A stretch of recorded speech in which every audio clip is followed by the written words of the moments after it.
H 전쟁이란 무엇인가 인문학 스터디 역자 김만희 선생님 모시고 강연 8시 반까지 듣고 한 10분 정도 휴식하고 그다음에 질의응답 자유롭게 하는 순서로 진행해 보도록 하겠습니다. 네, 소수 정예로 진행될 예정이고요. 김만희 선생님께 큰 박수 불어 모셔보도록 하겠습니다. 오래받은 김만수라고 합니다. 앉아서 하겠습니다.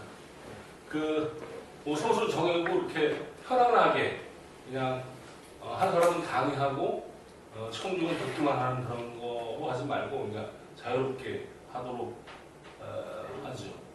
청중이 누구냐에 따라서 강의가 달라질 수도 있는데 강의라고 하기보다 이제 대충 이 전쟁이란 무엇인가에 대한 그 출판 배경과 핵심 내용이 요약이 될 텐데 간략하게 소개 좀 해주시겠습니까? 이쪽부터. 예. 네, 저는 그냥 일반 회사 다니면서요. 예. 사실 이 클라우제니스를 이름 듣고 이제 책을 좀 전쟁으로 내는 거 예. 보고는 싶은데 일단 양이 방대하더라고요. 예. 그래서 감히 여기 못하고 계속 관심을 갖다가 언제가 보고자 했었는데 오늘 마침 이제 이런 강의했고 예. 선생님이 하신다고 해서 진짜 의미있게 왔습니다. 예. 네, 감사합니다. 나이는 이제 58세인데요. 예. 그래도 이제 이런 거에 좀 해보고 싶은 관심이 있어요. 예. 예, 그리고 저는 국문과에서 예. 현실시 공부하고 있는 사람입니다. 예. 전쟁이란 무엇인가 집이 근처라서 예. 궁금해서 들렸습니다. 예. 지금 대학생은 아닌 것 같이. 예. 그냥 강의하고 있습니다. 예, 그러세요.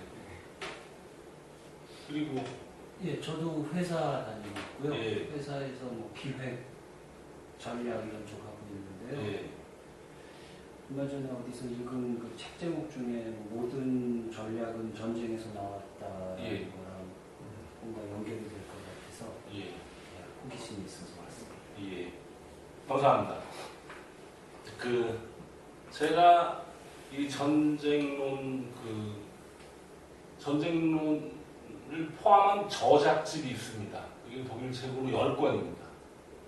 그리고 이제 앞에 3권이 전쟁론이고 제 3권의 뒷부분에 부록이 있습니다.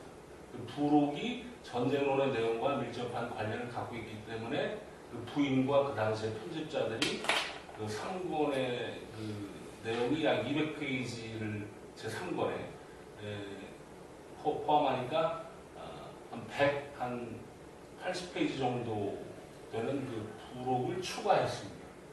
그래서 이제 전쟁론 3권에는 저작집 전체 10권 중에 전쟁론 3권에는 전쟁론과 부록이 있습니다. 그리고 이제 대부분 독일 책들은 전쟁론을 출판할 때 저작집 3권을 전부 출판합니다. 책에 앞에 한 1000몇 페이지가 전쟁론이 있고 제 3권에 있는 부록도 같이 출판을 합니다. 영어 책은 이제 그렇지 않은데 이제 저는 전쟁론을 번역하는데 한 15년이 걸렸는데 그게 아까 말씀하신 것처럼 너무 방대하고 그다음에 이제 굉장히 어렵고 일본도 이해가 잘 안 되고 그래서 그거에만 이제 힘을 쏟아서 출판을 했습니다. 근데 늘 마음에 이제 짐으로 남아 있었죠. 부록도 이제 밀접하게 관련이 있는데 그리고 부록까지 번역을 해야 출간을 해야 저작집 10권 중에 3권을 전부 번역하는 게 되는데 3권에 한 200페이지까지만 전쟁론 부분까지만 번역하니까 이제 좀 마음에 짐이 돼서 이제 15년 동안 전쟁론을 다 번역해서 다시 개정판까지 내고 나서 그러면 공황 상태에 좀 빠졌습니다. 이제 한 2달, 3달 동안 멍하게 아무것도 안 하고 못 하고 있었어요. 15년 동안 한 가지를 했더니 그리고 나서는 뭘 해야 될지 모르겠더라고요. 근데 한 3달, 거의 한 6개월을 공황 상태에 멍하게 있다가 이제 6개월 후에 이제 이걸 해야겠다는 생각이 미쳤습니다. 그래서 이제 작년 2월, 3월부터 이제 시작을 해가지고 한 5번 읽고 그리고 이제 출간을 한 겁니다. 친구가 그 전쟁론 책이 한 1100페이지가 넘는데 15년 동안 번역했다고 그랬더니 그 초등학교 친구인데 제가 읽는데 15년 걸리겠다고 하더라고요.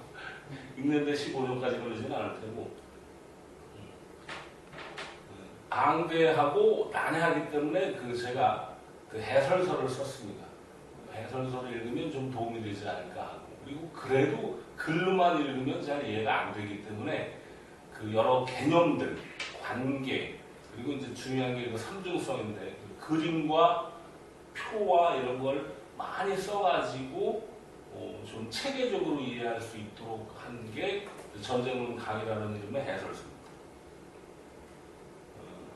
그다음에 이제 그 모든 전략은 전쟁에서 나왔다.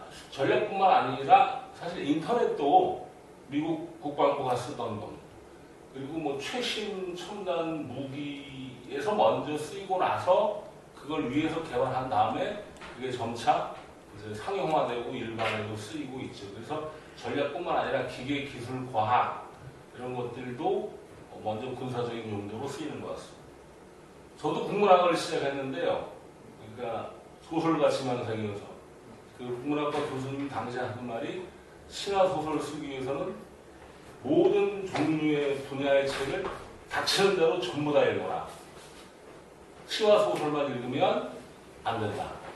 인류학이든 철학, 사회학, 책을 읽을 거면 그리고 이제 경험을 할 거라면 다양한 경험을 하는 것도 좋지만 순수하게 작가로서 여러 가지 경험을 힘들다면 적어도 여러 분야의 책을 읽어라. 그래서 전쟁 문학이라고 따로 장르도 있고 또 그래서 뭐 문학을 하시는 분이 전쟁에 관심을 갖는 게 전혀 이상하지는 않을 것 같습니다. 그래서 이제 이 책의 그 출판 배경은 지금 그 받은 간단한 여러분의 소개를 통해서 말씀드렸습니다. 그러니까 저작집 전 10권 중에 그 3권이 앞에 전쟁론인데 그 제 3권의 뒷부분에 있는 부록을 완역, 독일어로 처음으로 이제 완역을 해서 그래서 이제 적어도 저작집 10권 중에 그 앞에 3권은 우리말로 완역을 한 게 되는 겁니다. 4권부터 7권까지 7권인데 그건 이제 대부분 그 당시에 전쟁사와 관련되는 부분입니다. 제가 번역할 생각은 없습니다. 전쟁을 번역하느라고 너무 시간이 많이 걸려서 15년 동안 아마 전쟁사를 그 연구한 우리나라 학자가 번역해야 할 텐데 제가 전쟁론을 번역하면서 우리나라의 그 많은 전쟁론 관련 책들을 좀 이렇게 읽고 했는데 좀 비관적이게도 제가 죽을 때까지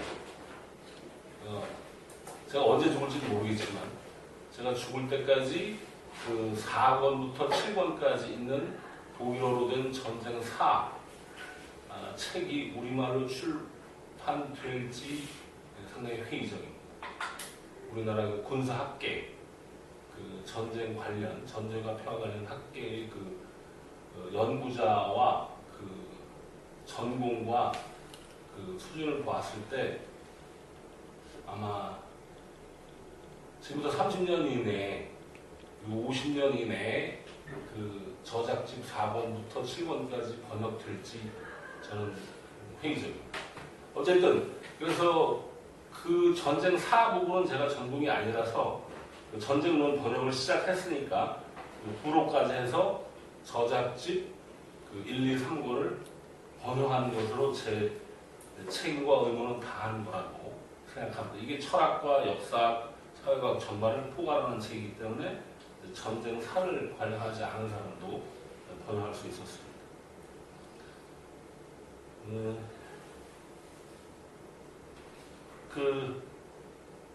총 5편의 글이 있는데 이제 15살 된 왕 세자에게 나중에 이제 이 사람도 뭐 왕이 됐습니다. 왕 세자에게 31살, 2살쯤에 30살부터 30, 31, 32살에 그때 15살 된 그 왕 세자에게 그 전쟁에 관한 그 강의를 하고 교육을 한 겁니다. 그 왕 세자의 가정교사가 있었죠. 그 사람도 장군이었는데 왕의 명령을 받아서 이제 가정교사로 임명된 장군이 군사교육을 시켜야 되겠다. 그래서 이제 1810년 한창 전쟁 중이었습니다. 10년, 11년, 12년. 그때 나폴레옹 전쟁이었죠. 그때 이제 그 가정교사가 이제 샤흐호스트 장군에게 의뢰를 했고, 그 중에 이제 제일 그 당시 그 육사에 해당하는 그 군사학교를 수석으로 졸업한 그 크라우제위츠에게 강의를 하도록 해서 그 앞부분 그는 왕세자에게 한 강의의 핵심을 요약한 겁니다. 그리고 이제 이 부록의 또 다른 긴 부분, 뒤에 길잡이 부분은 그 전술에 해당하는 부분입니다. 전쟁론에서는 전술에 대해서 거의 논의하지 않아요. 거기는 주로 전략과 전쟁 부분. 그러니까 뭐 전략과 전술을 나누는 식이 여러 가지인데, 전략, 전술, 그 다음에 뭐 대전략, 그 다음 전략과 전술 사이에 작전이 있고, 대전략 말고 또 국가전략이라는 차원을 만들기도 하고, 현대에는 20세기에는 전략과 전술 앞에 뭐 접두사를 붙여서 대전략, 소전략, 여러 가지 또 뭐 경영전략, 국가전략 이렇게 차원을 나누는데, 이제 크게 그 범주에서만 보면 요 길잡이 부분, 이게 분량이 굉장히 많은데, 그 전술연구 또는 전투이론 연구의 길잡이는 요 부분은, 그러니까 이 책은 그러니까 그 전술을 다루고, 그 다음에 이제 그 전쟁 수행의 원칙은 이제 아주 핵심만 전쟁, 전략, 전술을 다 다루고, 그렇더라도 다 다룬다고 해도 이 책은 전반적으로 전술을 강조하는, 전술을 주로 다루는 책, 전쟁론은 주로 전략과 전쟁을 다루는 책이라고 구분하시면 크게 틀리지 않을 겁니다. 전략과 전술은 그 규모와 그 시간과 범위, 전쟁의 범위가 좀 다르죠. 전략은 크고 전술은 작은 거. 그래서 이제 핵심을 여기서 이제 설명할 부분은 크게 이제 두 부분. 앞에 그 전쟁 수행의 원칙이라고 한 부분과 뒤에 이제 전술의 길잡이 부분이고, 다른 부분은 이제 주로 목차와 차례와 자기 계획과 구상, 그리고 또 하나는 이제 그 전쟁론의 어느 한 부분에 대한 그 참고용으로 이제 쓴 부분인데, 그걸 빼면 전쟁의 원칙, 이 사람이 이제 기계와 기술과 무기에 대해서 쓴 것은 아니니까 대담성과 신중함 사이에서 선택을 할 수 있는데, 이제 신중하는 것은 잘못이고 대담하게 해야 됩니다. 이 대담성과 신중함이 전쟁은 처음부터 끝까지 계속 일관되게 나옵니다. 그러니까 반드시 필요해서 어쩔 수 없이 전쟁을 하는 사람이 있고, 그 다음에 이제 과감하기 때문에 그 전쟁을 하는 사람이 있고, 그게 프리드리히 대왕이 이제 필요해서 전쟁을 하는 사람에 해당하고, 또 알렉산드로스 대왕이 이제 과감한 쪽에 해당하고, 또 지성과 감성. 그게 참 그 단어를 쓰는 게 어려웠는데, 그래서 말하자면 플라톤 이후에 그 유럽 철학사에 나타난 이분법이 계속 나오는데, 일관되게 나오는 분야입니다. 대담성과 신중함. 근데 대담해야 된다. 전쟁의 이제 원칙으로서 내세운 원칙. 전술적인 방어. 전술에서는 이제 방어와 공격. 방어는 수동적으로 행동하는 게 아니다. 그러니까 가만히 있으면서 상대가 치는 걸 막고만 있는 것은 방어가 아니다. 그래서 방어에서도 절대 수동적으로 행동해서는 안 된다. 적이 아군을 공격해도 항상 반격을 해야 한다. 행동을 해야 한다. 그래서 방어가 공격보다 나쁘거나 소극적이고 수동적인 것은 아니다. 방어에서도 큰 목적을 세웠다면 최고의 에너지로 마지막 힘까지 소모해야 한다. 이 당시의 전쟁으로는 러시아 원정이 있겠습니다. 그 전까지 인류 역사상 유례가 없던 60만의 대군이 강력하게 공격을 했고, 그 당시 프랑스는 세계 최강의 군대였고, 러시아는 세계 최약체였는지는 모르겠지만 경제력이나 정치력, 군사력에서 전부 약체였죠. 병력도 그만큼 못 됐고.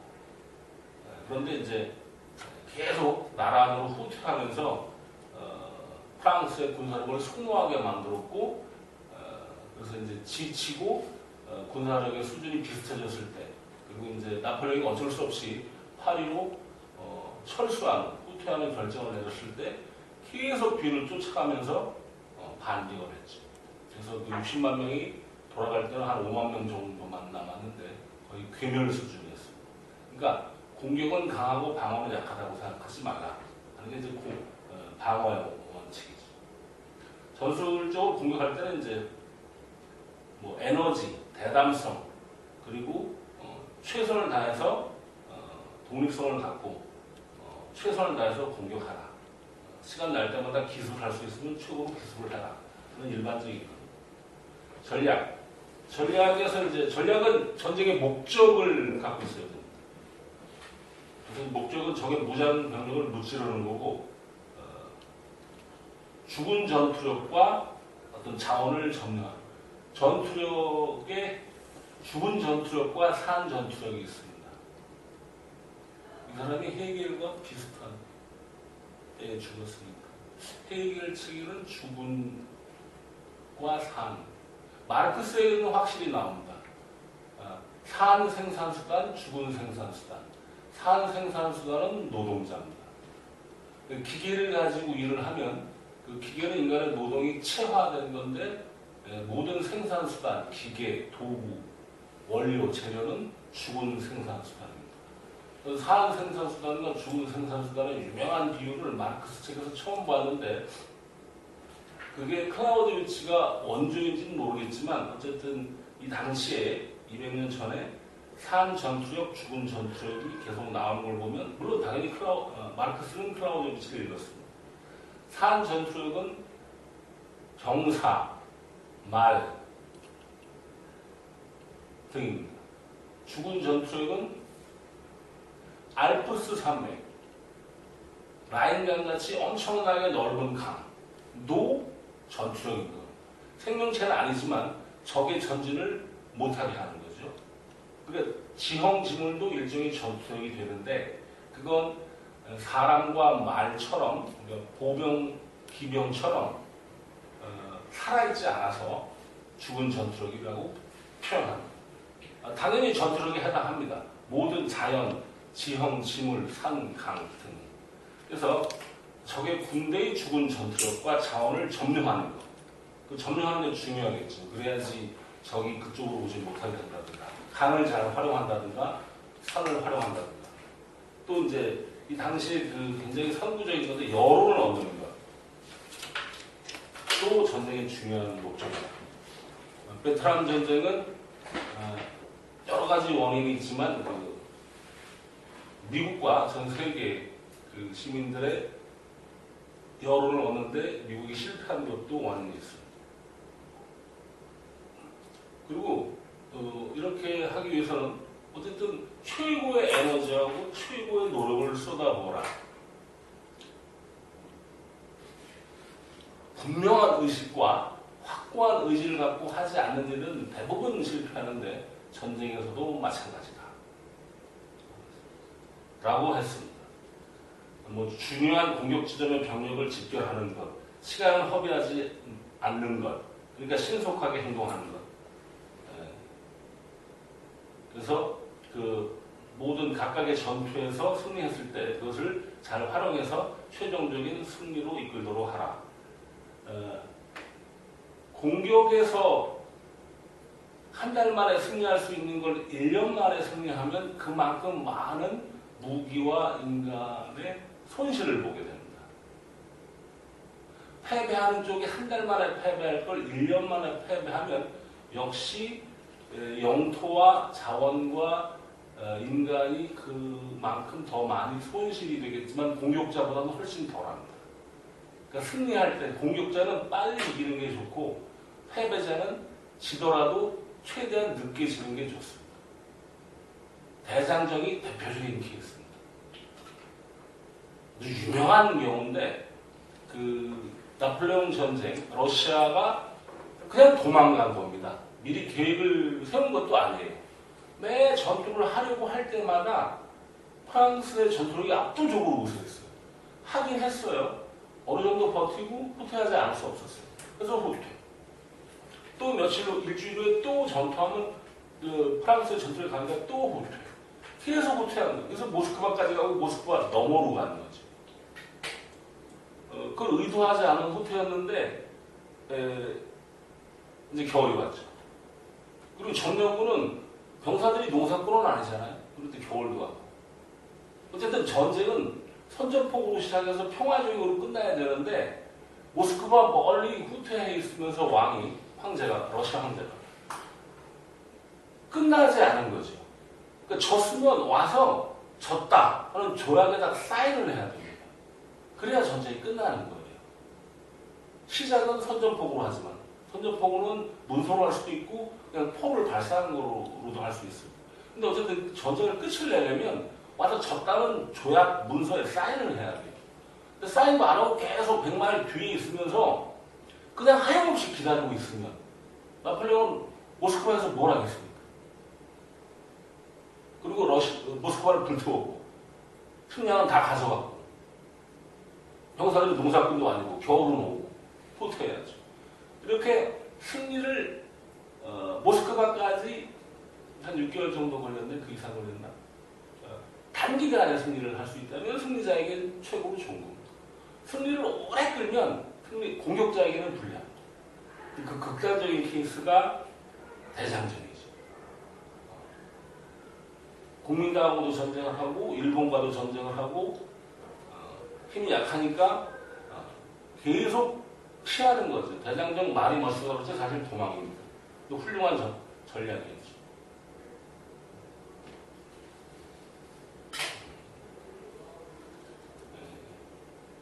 전략적 방어.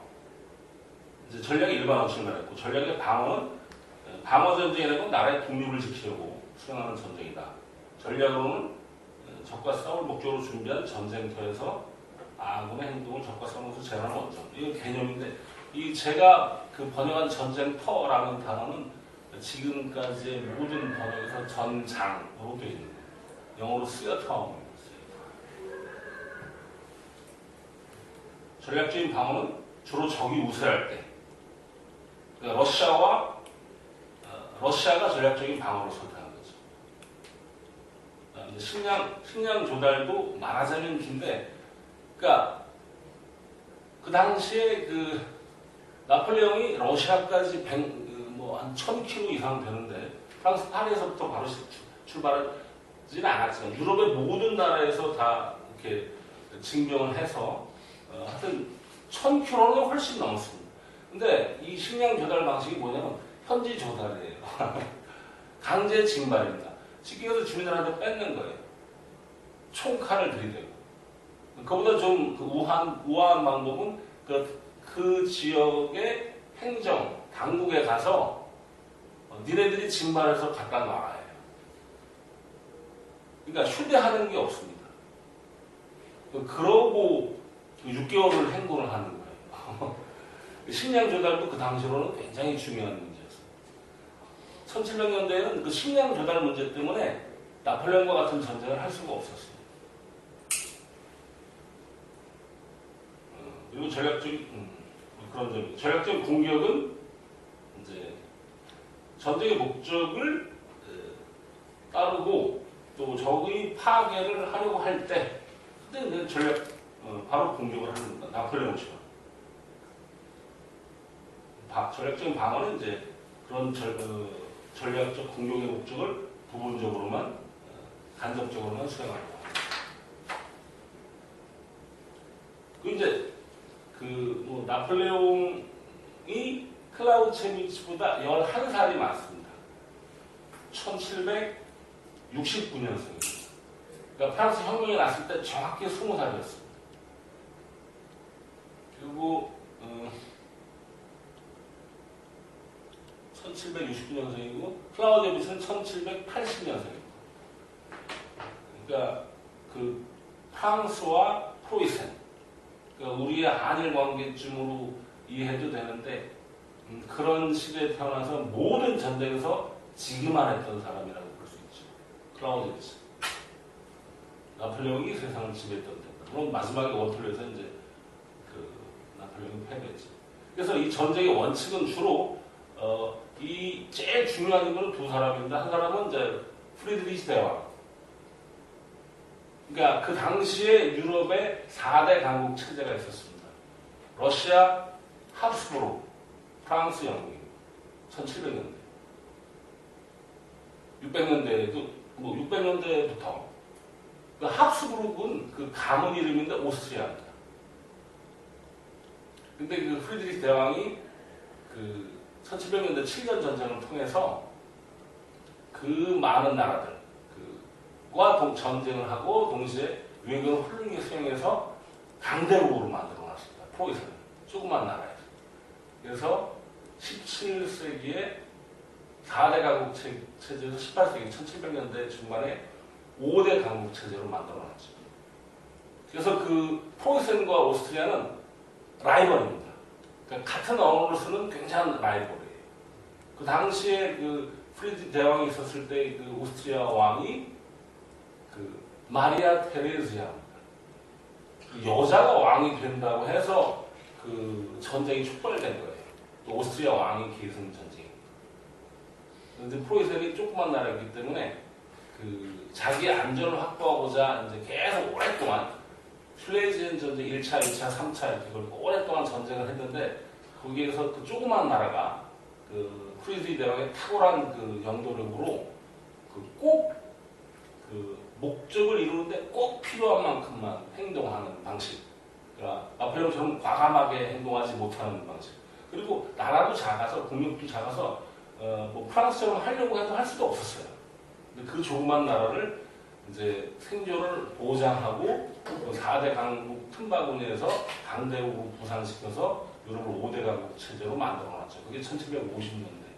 그리고 이제 그 후에 프랑스 혁명이 나고 나폴레옹이 등장해서 제일 많이 나오는 사람은 두 사람입니다. 1700년대의 대표적인 장군, 최고지휘관, 프리드리히 대왕 2세. 그 다음에 프랑스 혁명 이후 약 25년 동안, 1815년 워털루 전투까지 약 25년 동안 유럽을 지배한 나폴레옹. 그 두 사람의 전쟁의 사례를 보고 전쟁론을 만든 건데, 그래서 전쟁에서 제일 중요한 게 원칙을 지키는 거다 할 때는 바로 그 두 사람이 제일 중요한 모델이 됩니다. 전쟁은 그냥 단순해요. 싸워서 이기면 되는 겁니다. 그렇죠? 근데 그걸 어떻게 순행하느냐 하는 건 이 세상에서 제일 어려운 거죠. 내가 상대 나라를 점령하고 싶은데 네 가지세요 그러고 비켜주는 나라는 없죠. 내가 하려는 모든 행동을 속이고 방해하려고만 골몰하고 있는 대상을 상대로 내 목적을 관철해야 되는 거죠. 그런 점에서 다음에도 나오지만 전쟁은 무역과, 그러니까 쉽게 말해서 장사와 매우 비슷하다고 하죠. 이해관계의 충돌이니까 나는 최대로 비싸게 팔고 싶은데 상대는 최대로 싸게 사고 싶고, 반대도 마찬가지고 이해관계의 충돌이라는 점에서 전쟁은 무역, 장사, 교역과 비슷하다는 전쟁론의 구절이 있는데, 그걸 보고 제일 먼저 충격받고 감동한 것이 엥겔스입니다. 그리고 그 엥겔스가 그걸 읽고 이제 마르크스에게 야, 전쟁론 책 괜찮다 읽어봐라 하고 이제 소개해주고, 이해관계의 충돌이라는 점에서는 이제 경제나 전쟁이 같다. 단 한쪽은 무력을 쓰고 피를 흘리고 다른 쪽은 그렇지 않다. 그래서 이제 전쟁도 정치도 대규모의 이해관계의 충돌이다. 이렇게 보고 있습니다. 그래서 이제 이런 분량도 엄청 많고 난해하지만, 그리고 또 어느 부분은 지금 읽어서 이해도 안 되지만 읽을 필요 없는 부분도 있습니다. 200년 전에 뭐 보루진지, 보루가 제가 번역을 해서 개념을 이해하고 그게 번역을 해놨는데 지금 그걸 쓰는 전쟁은 거의 일어나지도 않고 있거든요. 그게 이제 6편에 많습니다. 주로 6편에. 그래도 중간중간 산에서 하는 공격이나 방어 같은 거는 지금도 아주 딱 읽자마자 사내에서 하는 공격과 방어 부분을 읽자마자 생각난 사람이 염상섭이었거든요. 염상섭? 아니, 영상진. 염상섭은 3대 쓴 사람이죠. 염상진이 생각났습니다. 염상진은 누군지 아십니까? 태백산맥에 나오는 주인공 2명 중에 1명입니다. 염상진은 계급을 대표하는 사람이고,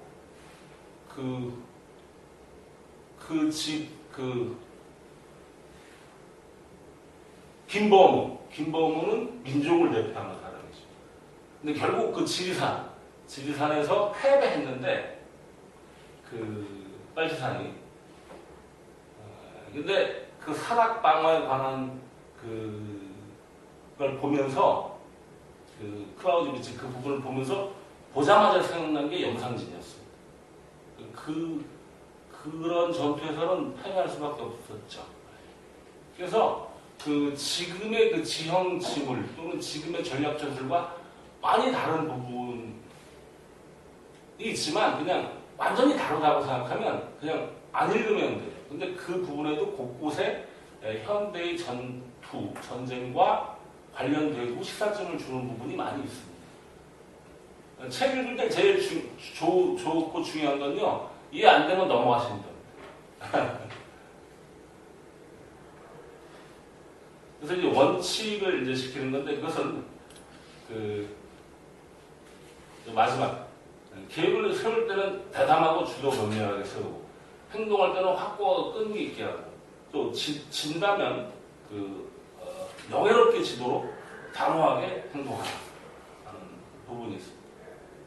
그래서 전쟁이 늘 내가 하는 그 행동에 반하는 행동을, 그것도 예상하지 못하는 행동을 하려고 하는 적을 상대로 해서 해야 하는 것이기 때문에 우연이 많고 불확실성이 많다는 거죠.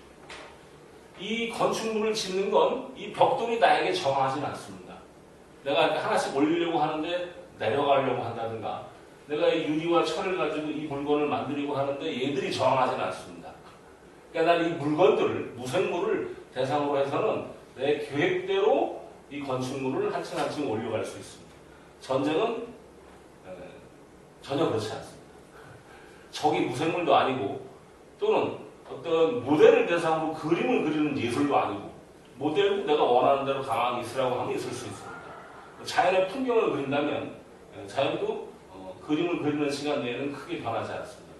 그런 예술 또는 이런 기술과 달리 전쟁은 늘 내 행동에 반하는 행동을 하려고 하는, 그것도 예상하지 못하는 방식으로 기습적으로 모든 우연을 동원해서 하기 때문에 그 수행 자체는, 전쟁은 간단합니다. 그냥 이기면 되는 겁니다. 근데 그 전쟁을 수행한다는 건 계산 불가능하고 불확실하고 우연히 많이 개입하는 거예요. 그래서 그런 걸 수행할 때 어떻게 해야 되느냐. 자기가 하려고 한 원칙을 확고하게 지키고, 대담하고 주도 면밀하고 끈기 있게 밀고 나가는 것이 중요하다.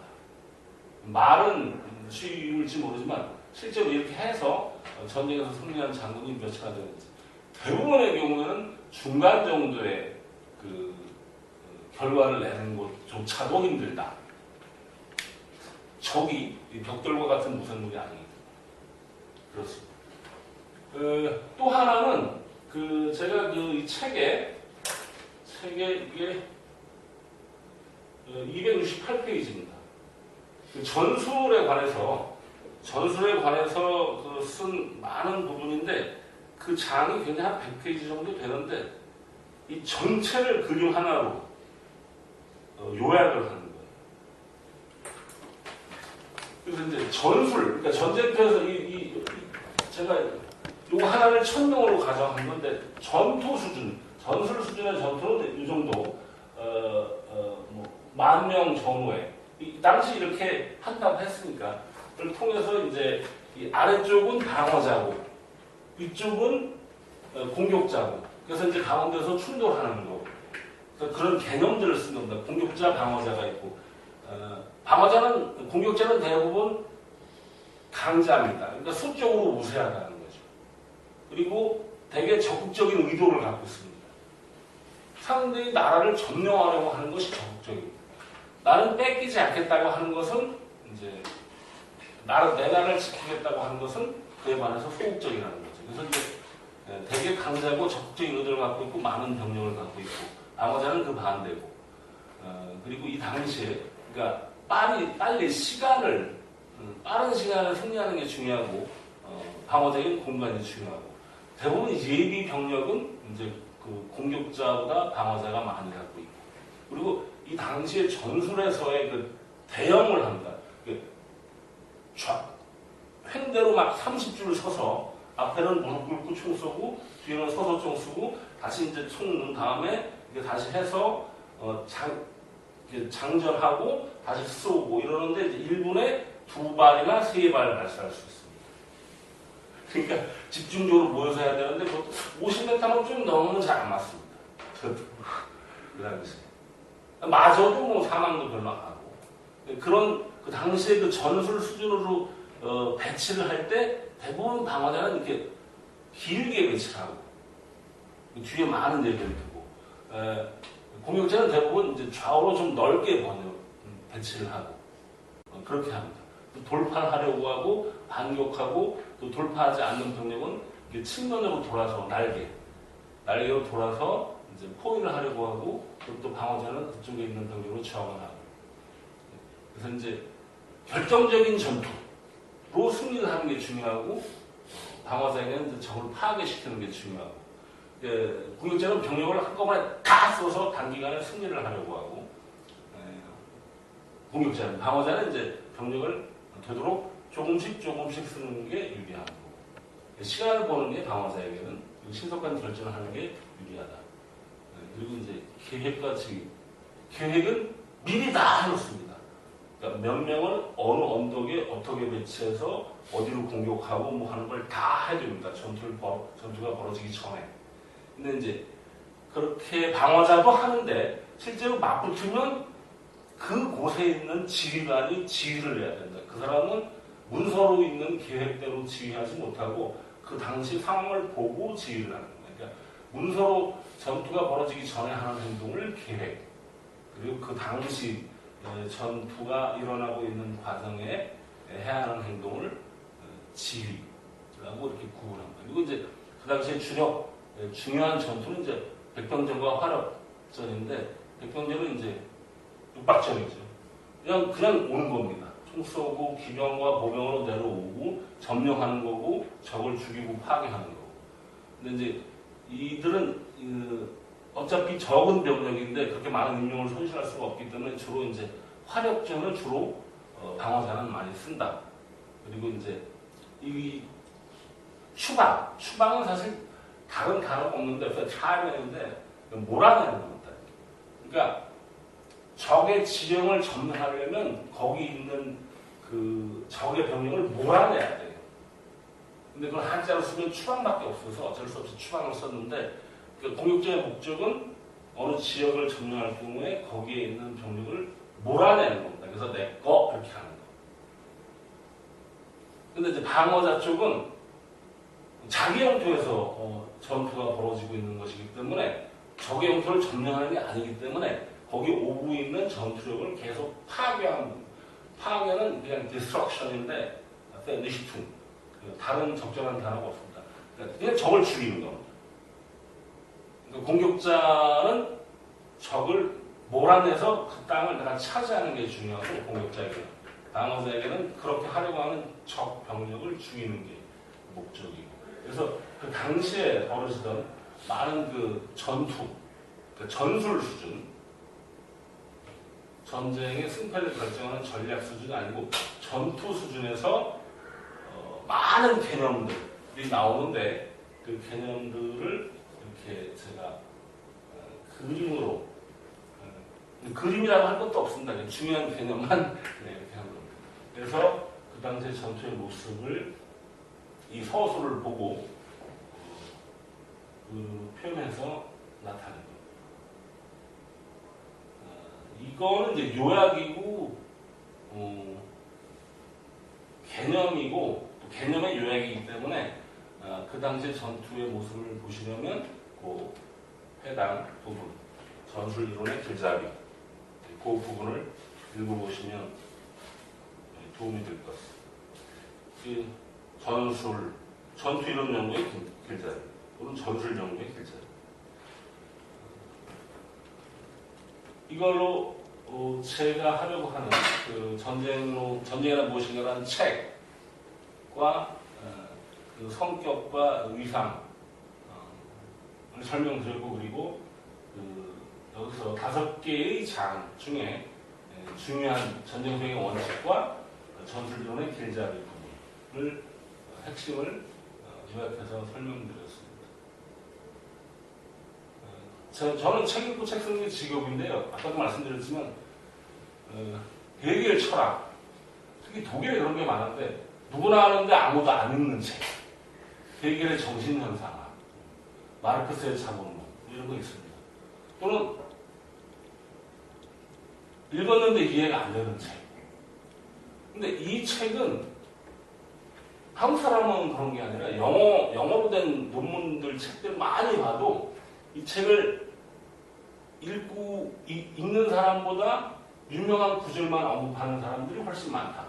읽고 이해 못하는 사람이 굉장히 많다는 말은 동서고금에 책 나오고 나서 전부 다 얘기해요. 그래서 지금 내가 책을 들고 있는 독자라면 내가 제일 중요한 거니까. 이 사람이 중요한 게 아니니까. 내가 읽든 말든 내가 하는 거니까. 그래서 내가 이해가 되면 읽고 안 되는 부분은 다음에 읽기로 하고 그냥 넘어가시면 됩니다. 이해가 안 된다고 해서 내가 무식하다고 생각할 필요는 전혀 없습니다. 전쟁의 주체가, 이 책을 쓴 주체가 클라우디비치고 전쟁을 수행하는 주체가 장군과 병사들인 것처럼 책을 읽다는 책을 읽는 주체는 나니까 내가 이해가 안 되면 안 되는 겁니다. 이해가 되는 부분을 중심으로 이해해서 반드시 읽어야 하는 책이면 여러 번 읽으면 이해가 됩니다. 그래서 이러한 그 독서, 또 이 책 소개, 또 핵심 내용을 설명하는 것은 이걸로 마치도록 하고 10분 정도 휴식한 다음에 질문 답변을 받도록 하겠습니다.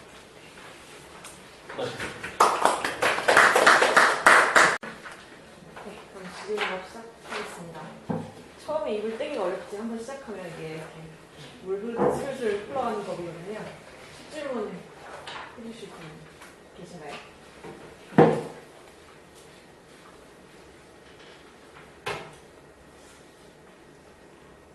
안 계시면은 제가 공부했던 거 됐으니까 먼저 시간을 드리기 위해서 질문 한번 해볼게요. 저는 강연 들으면서 진짜 제가 이 책 내고 나서 홍보하기 전에 선생님 강연을 들었으면 참 좋았겠다 이런 생각을 하면서 들었습니다. 이렇게 배경 설명 같은 거 해주신 것도 도움 많이 됐고요. 근데 홍보하면서도 계속 얘기를 하게 되는 게 뭐냐면 전쟁 이론에 있어서 클라우제비치만큼 영향력 있고 또 유명하고 많이 언급되고 한 사람이 없는 것 같더라고요. 동양에서는 흔히 손자병법 이런 걸 말하고 그다음에 클라우제비치랑 같이 언급되는 사람이 제미나인가요? 조미나인가요? 조민이. 네, 조민이 이런 사람이 있고 한데 클라우제비치가 거의 그냥 큰 산으로 이렇게 서 있다라는 그 느낌을 많이 받았어요. 이것저것 자료를 찾아보거나 해도.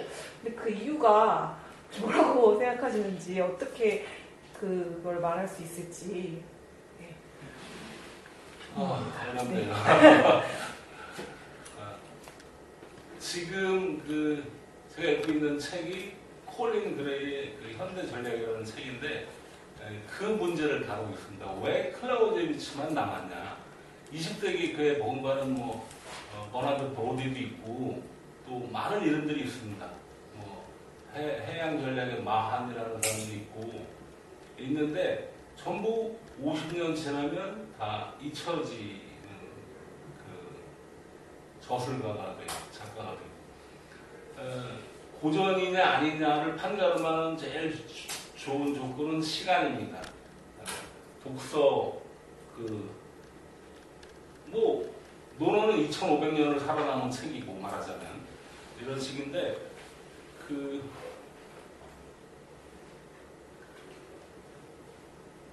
이 전쟁론에는 그러니까 정전론이라고 하는 거, 정의의 전쟁론을 윤리의 문제와 도덕의 문제가 하나도 없습니다. 그리고 철학적이고 지금 아까 말씀드린 것처럼 그 당시의 전술에 관련된 건 낡아서 더 이상 필요가 없는데 독보적으로 존재하는 그 이유 하나는 그 전쟁과 정치의 관계를 명확하게 규명했다는 점, 그리고 충분히 포괄적이고 신축적 있게 서술했다는 점, 그리고 서술하지 않을 거는 서술하지 않았다는 것. 이게 이제 논란에 휩싸일 수 있는 정의의 전쟁. 그러니까 뭐 아랍이 미국에 대해서 하는 전쟁을 정의의 전쟁이라고 표현하고, 또 뭐 공산주의 이론에서는 이제 식민 지배를 받는 나라가 제국주의에 대항해서 나라의 독립을 쟁취하는 것은 정당한 전쟁이라고 하고, 이런 정당한 전쟁에 관한 그 신학에서 일부 논의하기도 합니다. 그 성전론이라고 해요. 성전론. 근데 이제 그러한 그 이데올로기나 가치가 들어갈 수 있는 것은 뺐다는 거. 그러한 몇 가지 점이 클라우디우스만 살아남게 합니다. 그리고 조민이는 나폴레옹의 전쟁을 연구했고, 그리고 실제로 미국 남북전쟁에 가서 지도도 했고, 그 당시에 전략 전술을 기획한 대가인데, 같은 시대에 살았고, 그런데 이제 지금은 그런 기하학으로, 전쟁을 기하학으로 설명했기 때문에, 아까 식량조달이라든가 총, 이런 그 기술적인 문제의 제한 때문에 전부 이렇게 좌우로 정렬 배치돼서 그 덩어리로 움직이고, 이런 식의 전투를 했기 때문에 그 기하학을 많이 썼는데, 그 기하학은 이제 더 이상 그 효과가 없죠. 그래서 이제 조민이는 오래 가다가 이제 20세기에 더 잊혀진 존재가 됐고, 이제 아까 말한 그 몇 가지가 그 클라우디우스만 지금까지 살아남게 한, 그리고 전쟁론을 이제 고전이라고 한 이유가 될 겁니다. 손자병법은 핵심은 이제 전부를 읽어보면 전쟁의 핵심은 그 이렇게 1000페이지가 넘는 그 중사람이 쓴 책이 있습니다. 전쟁은 속임을 쓰다 이렇게 써 있는데, 그게 그냥 전쟁론을 한마디로 요약한 그 핵심입니다. 성동격서예요. 성동격서. 그래서 그 곤란한 그 시대에 최소한의 그 희생과 병력으로 최대의 효과를 내는 거죠. 그래서 그것은 사실 그 전쟁에 관한 그 이론이라기보다 국가 경영의 지혜가 담긴 책이라고 보는 것이 더 적절합니다.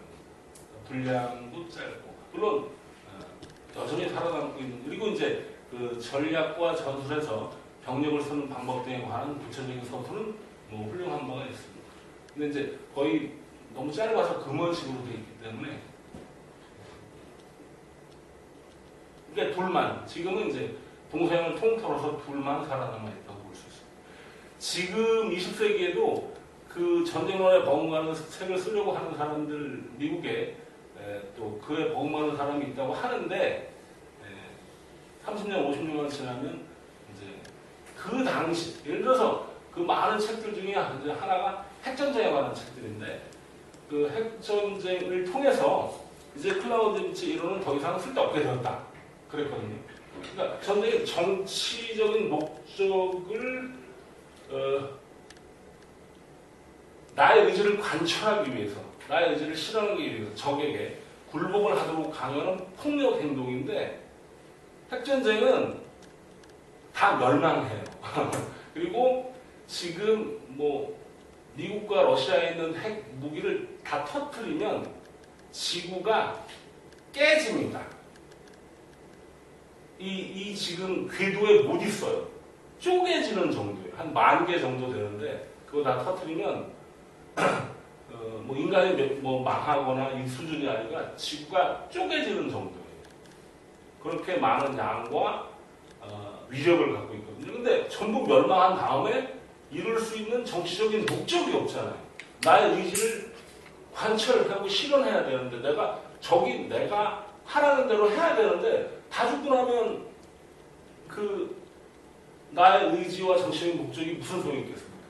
그래서 핵무기가 나온 이후에 2차 대전부터 그 말기에 이제 평화 정치가 끝났다고 많이 얘기를 했습니다. 근데 공산 진영이든 자본주의 진영이든 관계없이 핵무기는 쓸 수 있는 무기가 아니지요. 지금 갖고 있는 거로 위력을 발휘하는 거지. 억제 정책으로 쓰이는 거니까. 그러니까 이제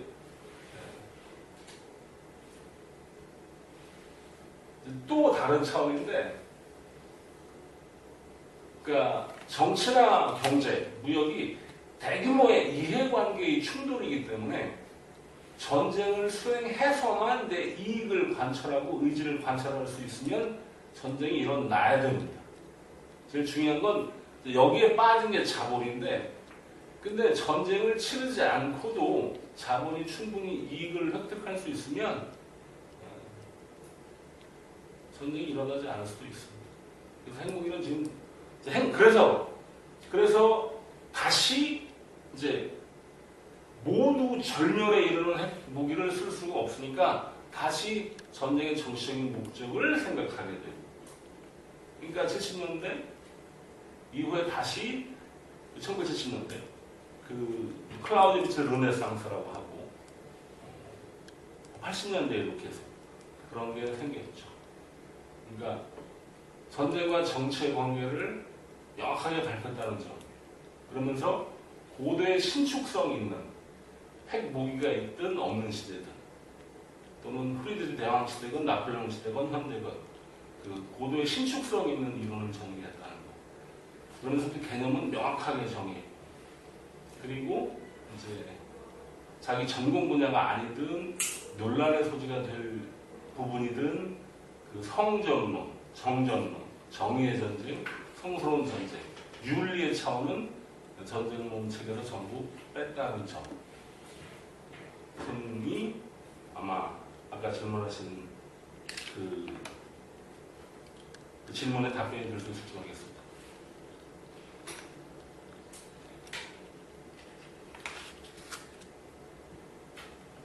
저희 독일 적인데 그 미국 같은 데서는 입사나 이런 데서도 이 클라우디비치의 이 전형을 영어로 다 해갖고 혹시 우리나라 마찬가지로 생도되게 뭐 교수 가르치고 그러지 않나요? 그러고 있습니다. 그러니까 미국에서도 이렇게 클라우디비치에 대해서 그런 연구를 좀 아까 우리나라 좀 약하다고 하셨는데 미국은 그에 못지않게 이제 좀 많이 전문화되고 좀 세심하게 연구가 돼 있지 않나. 예. 어느 저기가 좀 작가나 누가 좀 그런 사람이 있는가요? 많이 있습니다. 그래서 이름을 다 언급할 수 없는 마이클 한델도 있고, 모나드 브로디도 있고, 굉장히 많이 있습니다. 그런데 그 미국의 연구를 보면 이제 제가 프라그마티즘이라고 부르는 거, 그 실용주의의 바탕 또는 그 이전이라고 하기 좀 실증주의적인 바탕에 있기 때문에 제가 보기엔 좀 그 영국이나 프랑스에 비해서 깊이가 좀 낮다는 생각이 듭니다. 그 전쟁론 연구. 그 정의란 무엇인가 마이클 샌델인가요? 책을 읽어볼 생각입니다. 근데 그 유튜브에서 강의를 잠깐 들었는데 달리는 기차에 수백 명이 있고 저 앞에 1km에 아기를 낳는 엄마가 있는데 브레이크를 밟으면 기차 안에 있는 사람이 10명 이상 죽을 수도 있고 그 대신 저기 아이를 낳는 엄마를 살릴 수 있고 더 많은 사람을 살려야 한다면 그 아이 낳는 엄마를 무시하고 그냥 통과해서 2명만 죽일 수가 있고 그런 상황에서 어떻게 해야 하는지에 관한 그 강의였어요. 좀 허망했어요. 인디언 1000만 명을 사륙을 했는데 정의를 다루면서 그런 문제는 언급하지 않고 그 지금 일어나지 않았지만 일어났을 때 그 순간에 어떻게 해야 하는가를 판단하는 문제를 정의라는 주제로 다룬다. 좀 지역적이고 피상적이고 그렇다고 생각을 했어요. 근데 전쟁론 연구에서도 그런 점들이 좀 있어요. 제가 보기에 실증주의, 실용주의의 바탕을 둔 그 부차적인 지역적인 문제를 많이 연구하는. 근데 영국도 좀 비슷합니다. 그래서 이제 그 앵글로색슨 계통 영어로 된 그 연구하고 대륙의 연구가 좀 달라요. 프랑스, 독일이 좀 제가 독일에서 있어서 그런지 모르지만 그게 철학적인 깊이가 좀 더 있어요. 근데 어쨌든 그 영국에는 그러니까 미국에는 많은 다양한 연구가 있습니다. 그 미국 육사에서도 말하는 것처럼 영어로 번역된 책으로 대학 그 육사에서 하고 있고. 그렇습니다. 우리나라도 하고 있죠. 같이. 그렇죠. 하고 있는데 예. 전쟁론과 전쟁사를 강의하는 교수님들이 공통적으로 하는 불만이 이제 그런 역사와 철학을 강의하는 그 커리큘럼이 많아야 한다. 뭐 기계기술, 무기 뭐 이런 거보다. 근데 그게 지금 현직에 계신 교수님들도 그 전쟁사라든가 전쟁론 강의를 하나 더 늘리기 위해서 얼마나 많은 투쟁을 해야 하는지, 투쟁을 해도 잘 안 되는지를 한탄하는 글을 읽었는데 조금 어렵죠. 많이 되고 있지는 않습니다. 일부만 합니다. 한 학기에 전쟁론 뭐 강독, 한 학기에 1000페이지 넘는 책을 강독해서 이해도 잘 못하죠. 그러니까 이렇게 전쟁론 강의가 충실이 되고 있다고 보기는 어렵습니다. 뭐 하나 더 답변드리면 미국에서 예 말씀하십시오. 예, 요즘에 일어나는 전쟁은 이때의 전쟁하고 양상이 전혀 다르잖아요. 그렇죠. 방어와 공격의 문제가 아니라 강대국이 자기네들끼리 충돌하는 거를 피하려고 이렇게 대리전 같이 국지전이나 지금 시리아전 같은 경우에는 방어라는 걸 생각할 수도 없을 정도로 무기를 소모하기 위해서 그 내판탕, 그러니까 폭격이나 이런 그런 전쟁이 그런 건 어떻게 막을 수가 있어요? 그런 전쟁은 어떻게 써줘야 되는 건가요? 써줘야 되냐고요? 그러니까 만약 이런 전쟁론하고는 좀 다른 전쟁론인 거잖아요. 예. 뭐 아프가니스탄 전쟁도 지금 그렇고 다 강대국끼리 개입을 해가지고 계속 국지전을 이렇게 그런 거잖아요. 그러니까 비슷한 힘을 갖고 있는 아니면 약세고 강하고 이렇게 하면서 공격과 방어를 하는 전쟁이 아닌 거잖아요. 그렇죠. 이제 네. 지금 여기에 나오는 건 이제 18세기, 19세기의 국가 간의 전면전, 전력 전술. 뭐, 네. 우리 전쟁, 네. 한국 전쟁, 네. 또는 이제 베트남 전쟁을 그 범죄에 넣을 수 있는지 없는지는 모르겠습니다. 거기는 워낙 약자와 강자인데, 그리고 뭐 약자가 승리한 전쟁이지만 어쨌든 전통적인 의미의 전쟁은 국가 간 전면 전쟁. 네. 지금 말씀하신 건 그런 전쟁 아닌 뭐 강대국이 전쟁할 때 볼 수 있는 피해가 있으니까 무기를 판매해서 약자들끼리 전쟁을 하게 하는 국지전, 대리전, 뭐 이런 또는 뭐 게릴라전 많습니다. 그거를 전쟁론으로 포괄해서 이해할 수 있느냐? 일부만 이해할 수 있습니다. 일부분의 그런 내용이 있는데 그것도 이제 그 클라우제비치가 제일 먼저 선구적으로 그러니까 아까 말씀하신 것처럼 국가와 국가 사이의 전면 전쟁의 시대는 끝났다고 하거든요. 그 9.11 테러 뭐 전후로 이제 전쟁의 주체가 더 이상 국가가 아닌 게 됐어요. 어느 단체나 조직이나 IS를 국가라고 할 수 있는지 이런 그 국가 아닌 여러 가지 조직과 단체가 전쟁을 하고 있기 때문에 근데 그 본질은 계속 무기를 공급하기 때문에 그런 거잖아요. 뭐 그러면 이제 아까 말씀하신 것처럼 전쟁론의 범위를 벗어나서 집단과 조직과 국가의 이익, 그러니까 돈, 그러니까 자본과 관련된 거. 근데 그 자본과 관련되는 국가의 이익을 위해서 대리전을 치르게 하고 국지를 치르게 하는 그 범주는 전쟁론에는 없습니다. 그러니까 이 책에서는 무역하고 같다고 전쟁이. 그래서 이제 만약 이해관계에서 그 이해관계가 멈춰지면 이제 서로 협정을 하고 전쟁이 끝날 수 있는데 지금 21세기의 전쟁은 그러니까 그런 양상으로 해서 끝날 수 있는 전쟁이 아닌. 클라우제비치를 바탕으로 해서 클라우제비치를 뛰어넘어서 우리 시대의 전쟁의 모습을 우리가 새롭게 고민하고 연구해서 그 모습을 그려봐야 되겠죠. 그리고 아까 말씀하신 게 이제 여전히 그 군산 복합체 말씀이라면 뭐 군산 또 더 있습니다.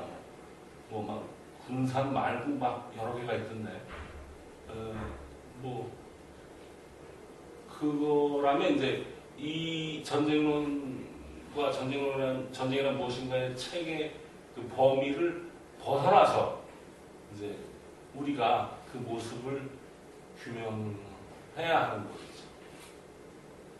제 클라우제비치의 전쟁론에나 저의 그 현재 지식과 능력으로 명확하게 답변드리기 어려운 질문입니다.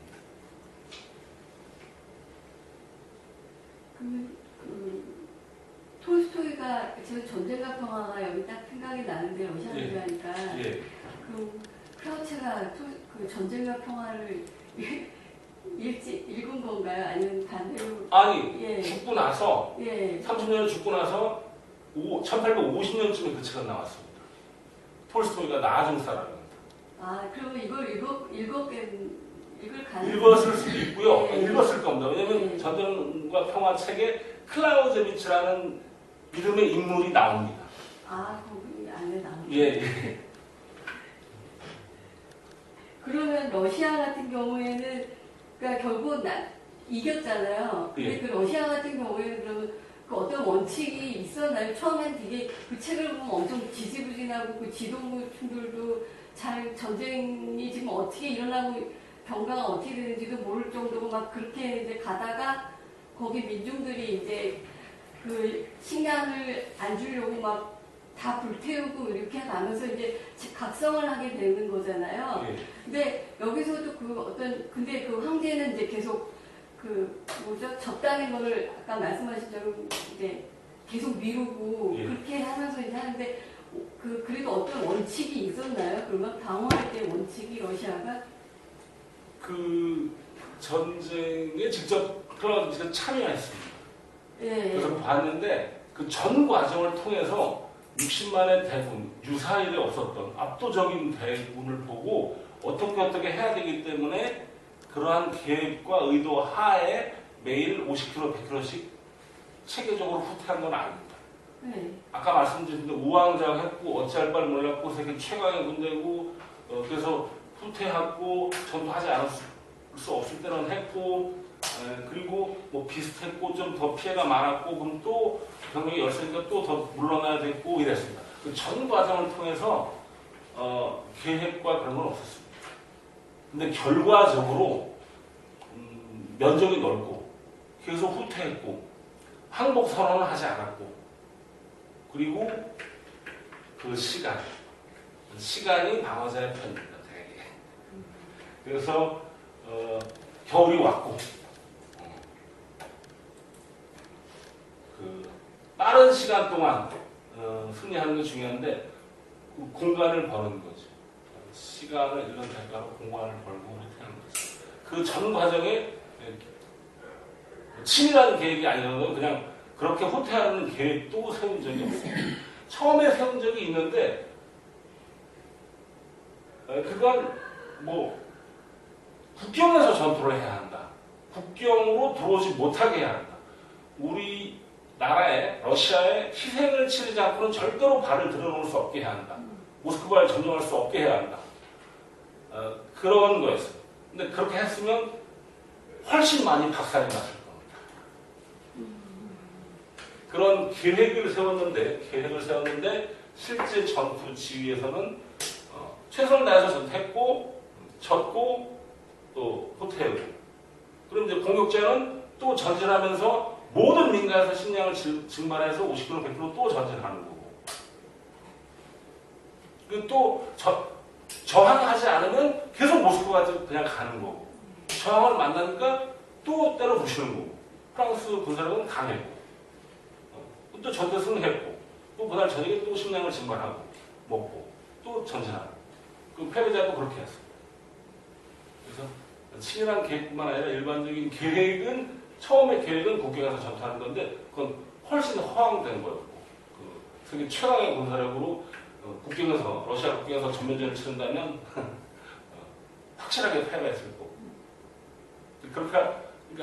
그렇게 못하니까 계속 못하는 거예요. 그러니까 계획이 있었다고 보기는 어렵습니다.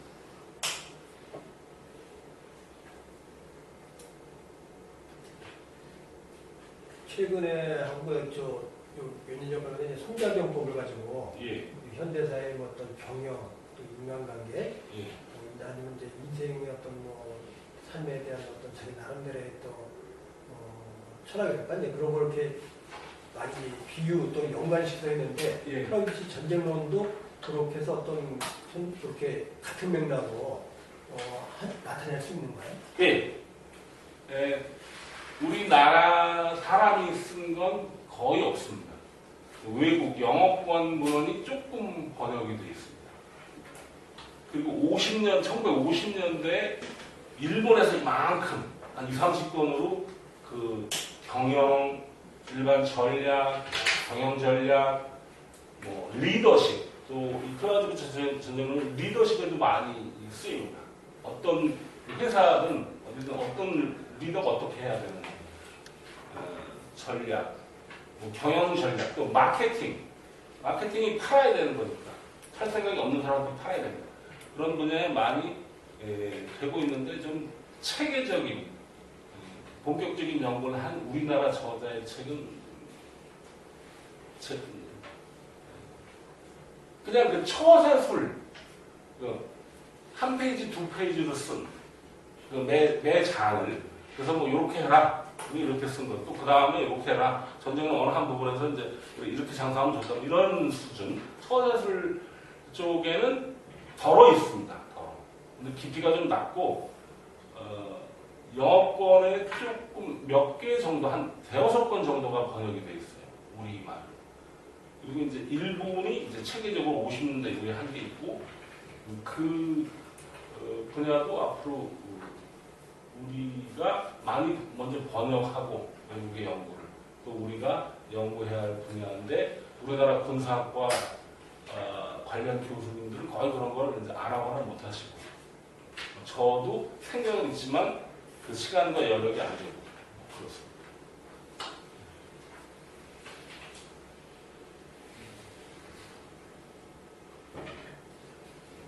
여러분 시간이 많지 않고 질문 안 하시면 제가 계속 할 거기 때문에 궁금한 걸 물어봐 주십시오.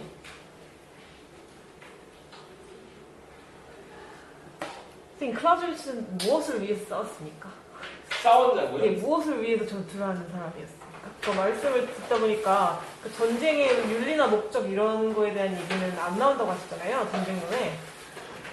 근데 어떤 유형의 인간인지가 좀 궁금해요. 그러니까 음악은 좋아했는지 뭔가 예술 같은 거엔 조예가 있었는지 무슨 생각으로 살면서 그 싸움을 보면서 그런 윤리나 도덕적인 문제를 생각하지 않을 수 있었을까 그런 게 좀 궁금해졌거든요.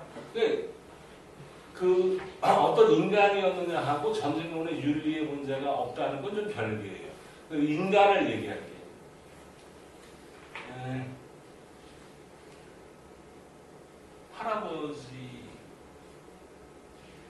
할머니가 할아버지가 죽자 재혼을 했어요.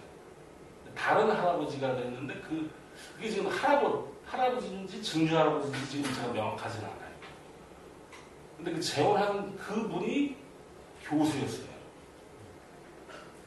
그리고 이제 애를 낳았고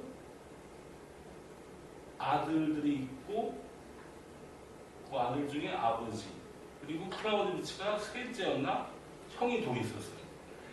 근데 지금 칼 폰 크라우디비치인데 이 폰이 귀족 칭호에 들어가요. 네.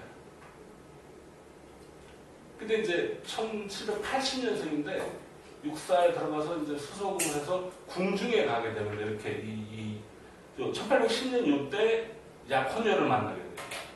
근데 마리 폰 브릴 이 사람은 여긴 슐레징의 유명한 귀족 가문이에요.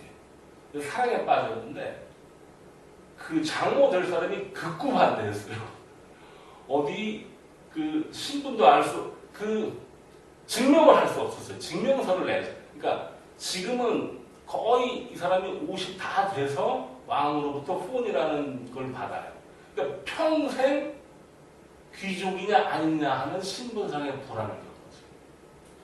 경제적으로는 아버지가 그 하급 관리, 세무사 관리였기 때문에 늘 가난해요. 육사에서 숙식하고 월급 그나마 요만큼 받는 게 있었고, 근데 이제 사랑을 했는데 이 커플은 정말 행복한 커플이었던 거예요. 근데 이 여자도 문제인데 마리송 문제가 아니라 이 맞닥이에요. 남동생도 있고 여동생들이 있어요. 근데 알겠어요. 이 마리송 브릴, 그 클라우디우스 부인의 엄마가, 친정 엄마가 무지 엄한 사람이에요. 영국 사람인가 그래요. 그리고 뭐 대사의 딸인가? 그리고 그 아버지는 친정 엄마가 그 영국의 그 슐레이지엔 주재 영국 대사의 딸인가 그래요. 그 집도 귀족이에요. 아버지도 귀족이에요. 근데 엄격해요. 그리고 이 클라우디우스 부인의 성격을 보면, 그러니까 동양적이고 혐오양초 같은 사람. 부모가 딱 하라는 대로 해요. 그 억압적인 분위기에서 여동생은 일찍이 20살 되기 전인가 집 나가서 도망가 버렸어요. 그래서 자기 사랑하는 사람하고 결혼해 버렸어요. 이렇게는 도저히 못 살겠다고. 근데 그대로 따라했어요. 그걸 그 엄한 엄마의 그 교육을 받고 맞다렸는데 그냥 다 감수하면서 살았어요. 근데 이제 극구 반대하는데 결혼을 했죠. 그리고 이 둘 사이는 애가 없었어요. 가지려고 했는데 안 생겼어요. 그리고 13살, 아버지가 그 군인이었기 때문에, 군인 퇴직한 사람이었기 때문에 군인들과 교류가 있었어요.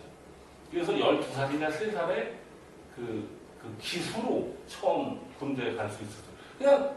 그냥 그 전쟁하는 데였고, 7년 전쟁을 하는 데였고, 또 혁명의 분위기, 프랑스 혁명의 분위기가 있었고, 유럽 전체가 프랑스 혁명으로 공화국을 지키겠다는 영국과, 프랑스와 다 군주정을 하고 있는 그 프랑스 이 나라들 사이에 전쟁이 나고 전쟁이 일어나는 분위기였죠. 그래서 이제 프랑스가 모든 각 나라의 농민과 노동자는 합세해서 니네 군주정을 때려 부셔라. 인간은 평등하다. 모든 유럽의 나라들이 다 군주들이 돌아버렸죠. 그러니까 다 프랑스 위의 모든 나라들이 다 연합해서 프랑스와 전쟁을 벌이고, 프랑스는 이제 자유평등 박애인가 뭐 삼색기나 그 혁명의 정신을 하기 위해서 그 전 유럽을 상대로 전쟁을 벌이는 그런 상황이었죠. 그러니까 집안도 군인이었고 그냥 자연적으로 어릴 때부터 군대 간 거예요. 근데 이제 그 압도적인 프랑스의 지배에서 작은 나라에 그 별 볼 일 없는 그냥 근데 그 당시가 군주정이었어요. 그리고 애국심은 무지무지 높았어요. 그리고 자존심이 굉장히 셌던 사람 같아요.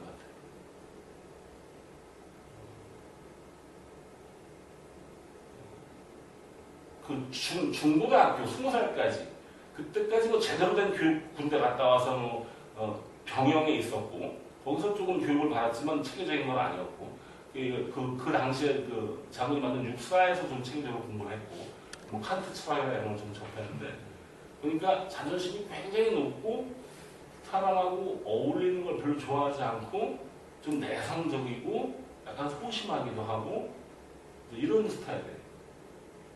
지휘관도 좀 안 어울린다고 볼 수 있어요. 그리고 군주정에 산 사람으로서 왕에 대한 충성심이 굉장히 높았고 조국애가 굉장히 높았어요.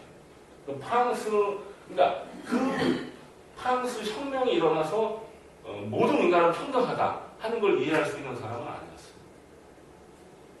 프랑스 혁명론에서 이해할 수는 없었어요. 그냥 프랑스는 적이었어요. 근데 이제 그 혁명의 힘, 그 혁명 당시에 불린 노래가 그 국가가 됐죠. 프랑스 국가. 저 국가 가사를 한글을 보고 충격받았어요. 그리고 유럽 다른 나라에서 그 초등학생들이 이런 거 국가로 불러도 되겠냐, 바꿔라, 이런 것도 있었어요. 그 바꿔라니 천오차, 뭐 피와 막 이래요.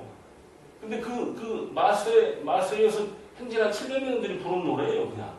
아니, 그런 식으로 국가를 정한다면 저는 우리나라 국가도 다르게 정할 수 있다고 생각합니다. 더 적절한 국가가 있다고 저는 생각하고 있어요. 근데 그런 그 혁명 정신, 그 군주정에서 이제 공화정으로 넘어오는, 그 사실 프랑스 대혁명이 그 유럽사뿐만 아니라 세계사적으로도 그게 최초고 전형적인 혁명이었습니다. 그 시대 흐름을 이해하지는 못했어요. 근데 어쨌든 프랑스 적으로 받고, 그 다음에 그 직접 지배한 나라도 있고 간접적으로 명령하는 그 유럽, 그러니까 러시아 갈 때 전부 프랑스 병력은 아니었어요. 프랑스는 너 2만 명 차출해. 그럼 내가 그래야 돼요. 그 압도적인 힘이니까. 근데 그때 이 반대했던 장교들이 있어요. 아, 우리는 싸워야 된다. 근데 팀의 역학 관계상 안 되는데. 근데 그래도 싸워야 된다. 뭐 주장하는 쪽이. 왕이 안 들어주고 2만 명 차출 당하니까 러시아 군대로 가버렸어요. 나 니네 나라 군대에서 일하겠죠. 그래서 그 당시에는 이 나라 사람이 이 나라 군대 갔다가 이 나라 군대 갔다가 하는 경우가 많아요. 아주. 그 다반사로 있었어요. 러시아 군대에 가서 그 러시아 언정을 직접 목격했죠. 그리고 와서 그 나중에, 그리고 나서 이제 그게 1810년이니까 한참 같은 결혼을 그 장모가 허락을 했어요. 허락을 했는데 그리고 이제 다시 그 워터루 전투 끝나고 러시아에서 프로이센을 복귀해서 왕한테 다시 프로이센 군인으로 받아들여달라고 하는데 안 받아들였죠. 괘씸하게 그 당시에 왕이 이렇게 명령했는데 딴 나라 가서 복무하고 직원은 또 오랫동안 한 거예요. 그러다가 이제 지휘관이 되고 싶었는데 이제 그 육사 교장이 됐어요. 그게 1818년부터 1830년까지. 그러니까 38부터 50까지. 근데 그 교장은 그 아무 권한이 없고요. 생도들이 와서 월급 주세요. 그러면 네 월급 해도 교장 사인할 때만 있으면 되는 사람이에요. 실제 교과 과정이라든가 이런 건 아무 권한이 없어요. 나폴레옹 시대는 끝났지만 뭐 지휘관이 하고 싶었는데 그 12년은 그 육사 교장하는 12년은 좌절의 연속이죠. 이 사람은 그러니까 태어나면서부터 아버지 그 전쟁의 시대에 가족이 다 군인이었고 형 둘도 다 군인이었고 그냥 자식이 군인이 됐고 군주정 시대의 옛날 사람이었고 왕조에 충성했고 조계가 넘쳤고 태생으로 군인이었고 그래서 그냥 군의 길을 들어가고 그 이제 그 수석을 해서 발군의 실력을 발휘해서 했는데 늘 그 귀족이냐 아니냐 하는 신분상의 불안이 따랐고 그러니까 내성적이고 소심하게 되고 근데 또 자존심은 굉장히 높고 지휘관에서 뭔가를 해보고 싶은데 안 돼요. 그러니까 얼마나 자존심이 세고 자기 의지가 확고하냐면 자기가 옳지 않다고 생각하면 군주정을 자기 군주의 말을 버리고 러시아 군대로 가요. 그리고 와서는 그 보복으로 이제 지휘관의 자리에 계속 참모에만 있었어요. 그래서 이제 그 지휘관, 샤르노스트 지휘관이 이제 이 전투 경험한 거 글 써라. 그럼 글 쓰고, 또 글 쓰고, 뭐, 프로이센 군사 개혁에 관해서 뭐 써라 하면 또 쓰고. 그런 것들은 다 훌륭하다고 인정을 받고 있어요. 그래도 이제 그는 지휘관 하고 싶었는데 못했고. 그리고 이제 1818년부터 30년까지 교장 생활은 이제 그랬고. 그러니까 이제, 압도적인 그 프랑스 나폴레옹의 지휘관 시대를 살면서 지기만 했고, 그리고 신념은 무지 강했고, 또 뒤에 지휘관을 해보려고 했지만 한직에 몰렸고, 저는 이 사람이 좀 알 것 같아요. 이 사람 그 생애와 성격 좀 불행한 사람.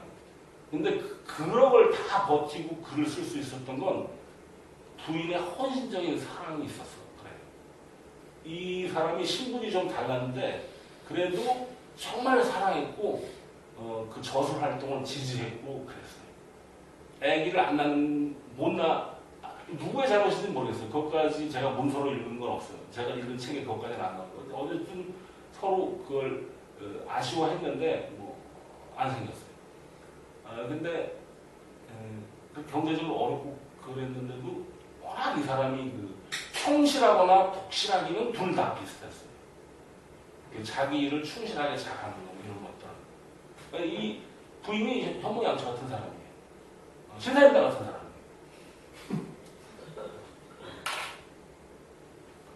그러니까 죽고 나서도 그 자비로 그 10권을 출판을 한 거예요. 그리고 죽었어요. 그 마지막 책이 나오기 전에 죽었나 그래요.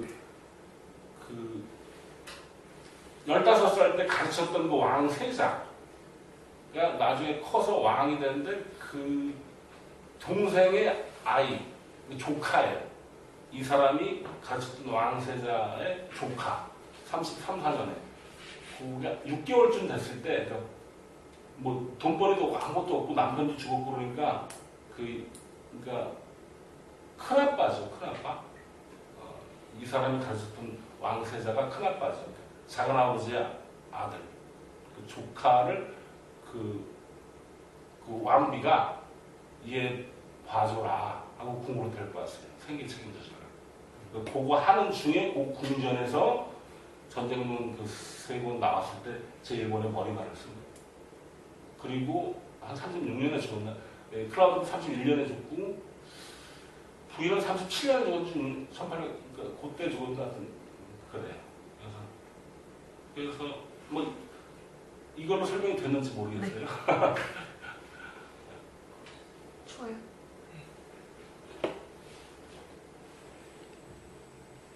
이 사람이 말년에 쓴 책인가요? 아니 1815년에 워털로 전쟁이 끝났고 16년에 이제 코글렌츠라는 무슨 사령부에 있었고 그때부터 이렇게 원고를 썼어요. 원고를 쓰면 써놓고 그러니까 이걸 보고 또 교정해서 쓰고 그리고 이제 교장돼서 또 고쳐서 쓰고 그걸 1830년까지 계속하는 거예요. 이 사람이 현장에서 경험으로 쓴 책은 아니네요. 본인이 스스로 지휘관이 된 적은 없다고 말씀하시니까 개념적이고 상상 내지는 생각으로 쓴 책이지 현장에서 경험으로 아니죠. 러시아 원정에 참전했고요. 근데 1800... 지휘자는 아니었나요? 지휘자는 아니었죠. 참모. 참모죠. 그리고 러시아에 갔을 때는 러시아 군대 들어갔을 때는 통역관으로 통역자로. 그러니까 러시아 군대가 받아들여가지고 글을 어디에 쓸지 하는데 이제 적절한 게 없어서 그 지휘관 따라다니면서 도움을 주거나 또 1810년 그 원정할 때 이제 유럽 연합부대가 갔으니까 그러니까 전부 나폴레옹 개인의 지휘를 받은 건 아니거든요. 60만 명이. 그러니까 많은 그 프로이센의 그 지휘관이 있었고 막 이런 거예요. 다 가는데 이제 그 프랑스 진다. 이제 많이 죽었고 열세다. 그러니까 프로이센 쫓아왔는데 나폴레옹이 쫓아왔는데 러시아한테 적대 행위 그만하고 얘네 그냥 그 12,000명 나온 병력은 그냥 프로이센은 그냥 가라. 러시아한테 더 이상 적대하지 말고. 그래서 막 15나라 이렇게 많은 나라들이 간 거거든요. 그때 그 전투가 중요했을 때 그 칼프로이트 장군인가 장군인데 그 장군으로 하여금 전투가 벌어지는 중에 러시아 원정 전체의 전투가 벌어지는 중에 그 일부 병력 40몇 명을 전투에 러시아 적대하지 못하게 하는 조약을 맺었어요. 그 둘이 러시아 그 장군과 그 칼프로이트 그 장군과. 그래서 그 프로이센 그 군대는 말하자면 프랑스의 지휘를 따르지 않고 프랑스를 배반한 거죠. 근데 그런 것들 고고한테 통역을 했는데 그런 것들이 이제 프랑스 병력을 러시아 공격하게 하는데 약화시키는 데 기여를 하고 그랬죠. 1806년 전투가 도펜슈바흐라고 하는데 이제 같은 날 2번을 패했어요. 아우슈타트라는 데하고 이에나에서. 이에나는 아주 유명한 곳인데 전부 나폴레옹한테 패배한 겁니다. 치욕적인 그게 1806년 10월 4일인가 10일인가 2006년 10월 4일에 이에나에서 대대적인 200주년 뭘 했는데 지금도 유럽에는 나폴레옹 전투가 벌어졌던 도시들의 자매 계련이 있습니다. 근데 그 전투에 직접 참전했죠. 그때 지휘관은 대부분 귀족만 했거든요. 귀족 아닌 사람은 유럽에서 장군을 안 시켰어요. 네, 근데 주로 왕자들이 다 지휘관이었어요. 그 이에나 전투에서도 그 아우구스트라는 왕자의 부관으로 쫓아갔죠. 패배해서 인질로 그 프랑스로 끌려갔을 때 부관도 같이 끌려갔어요. 그러니까 전투에, 그리고 13살부터 갔고, 뭐 하나우 전투, 뭐 마인츠 전투, 많은 전투에 같이 갔어요. 근데 단지 그게 1000명이든 10,000명이든 내가 부대를 지휘하는 지휘관은 아니었다는 거죠.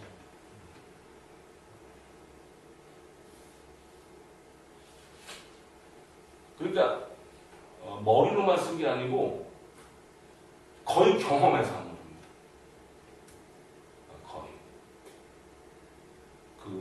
어릴 때 13살부터 그때 경험을 뭐 쓰지는 못했거든요. 1806년이면 26살인데 취업적인 패배를 당하고 확실하게 패배를 당하고 나폴레옹이 그 당시 유럽에서 최강 그리고 프랑스 포로 잡혀가서 1년 동안 억류 생활을 했고 억류 생활의 징후 같지는 않았지만 좀 자유분방하고 그랬지만 그랬고 그리고 그때마다 돌아오면 또 샤르로스 장군이 쓰게 했고 또 어떤 기사가 나면 그 기사에 반박 기사 쓰게 하면 또 쓰게 했고 그리고 프로이센 군사개혁에 힘쓰게 했고 그러니까 천생군인들 그럼 나폴레옹의 전략도 저 사람이 좀 자기가 좀 받아들였겠네요. 그렇죠.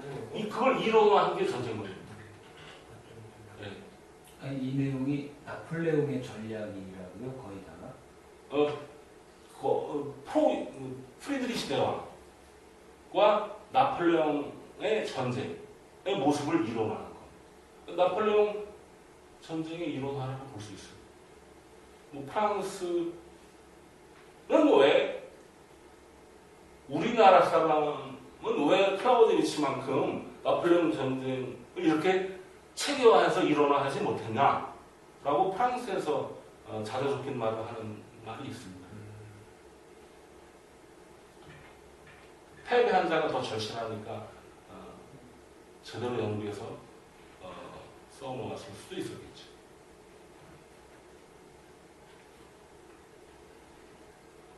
아직까지 질문 안 하신 두 분은 오늘 집에 가서 술 가시. 네, 저는 늦게 와가지고 앞에를 못 들어서 그냥 듣는 걸로. 그냥 태백 선생이 뭐 산업 전투 뭐 이런 얘기 좀 해주시면 재밌을 것 같은데.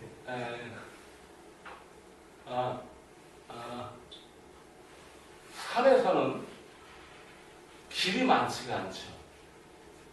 그리고 산에서 위아래로 내려가는 제일 빠른 길은 물이 흐르는 길입니다. 계곡이죠. 길이 많지 않기 때문에 일렬로 가야 되고 알프스를 한니발도 넘어갔고 나폴레옹도 넘어갔죠. 한 줄로 갑니다. 그것도 겨울에 가기도 하고. 말과 포를 끌고 가면 밀리죠. 아래선 욕설을 퍼붓고. 그럼 위에서 병사들 10명만 있어서 소총으로 드르륵 쏘면 아래에서 올라오는 일개 사단도 막을 수 있죠. 그러니까 산에서는 위에 먼저 점령해서 산을 방어하는 자가 절대적으로 유리하다. 이런 구절과 표현이 있습니다. 만약에 말이 죽거나 병들거나 누워버리면 그 말을 치워야 돼요. 10,000명이 이동하려면 길 하나로 상당히 시간이 걸리겠죠.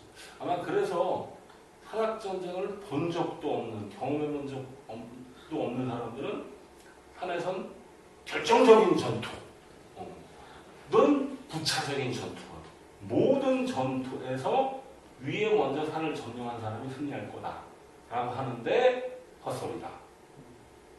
부차적인 전투에서는 아마 그럴 거다. 하지만 강력한 의지를 갖고 나폴레옹 같은 사람이 거기서 결판을 내려고 할 때는 산에 있는 요만큼의 병사들은 다 패배할 거다. 라고 되어 있어요. 그래서 산 자체가 아무리 혼전 안 하더라도 산 자체 때문에 위에 있는 사람들은 전부 승리하고 아래에서 산 올라가는 사람들은 전부 패배한다고 말하는 건 산악전쟁을 본 적도 없는 사람.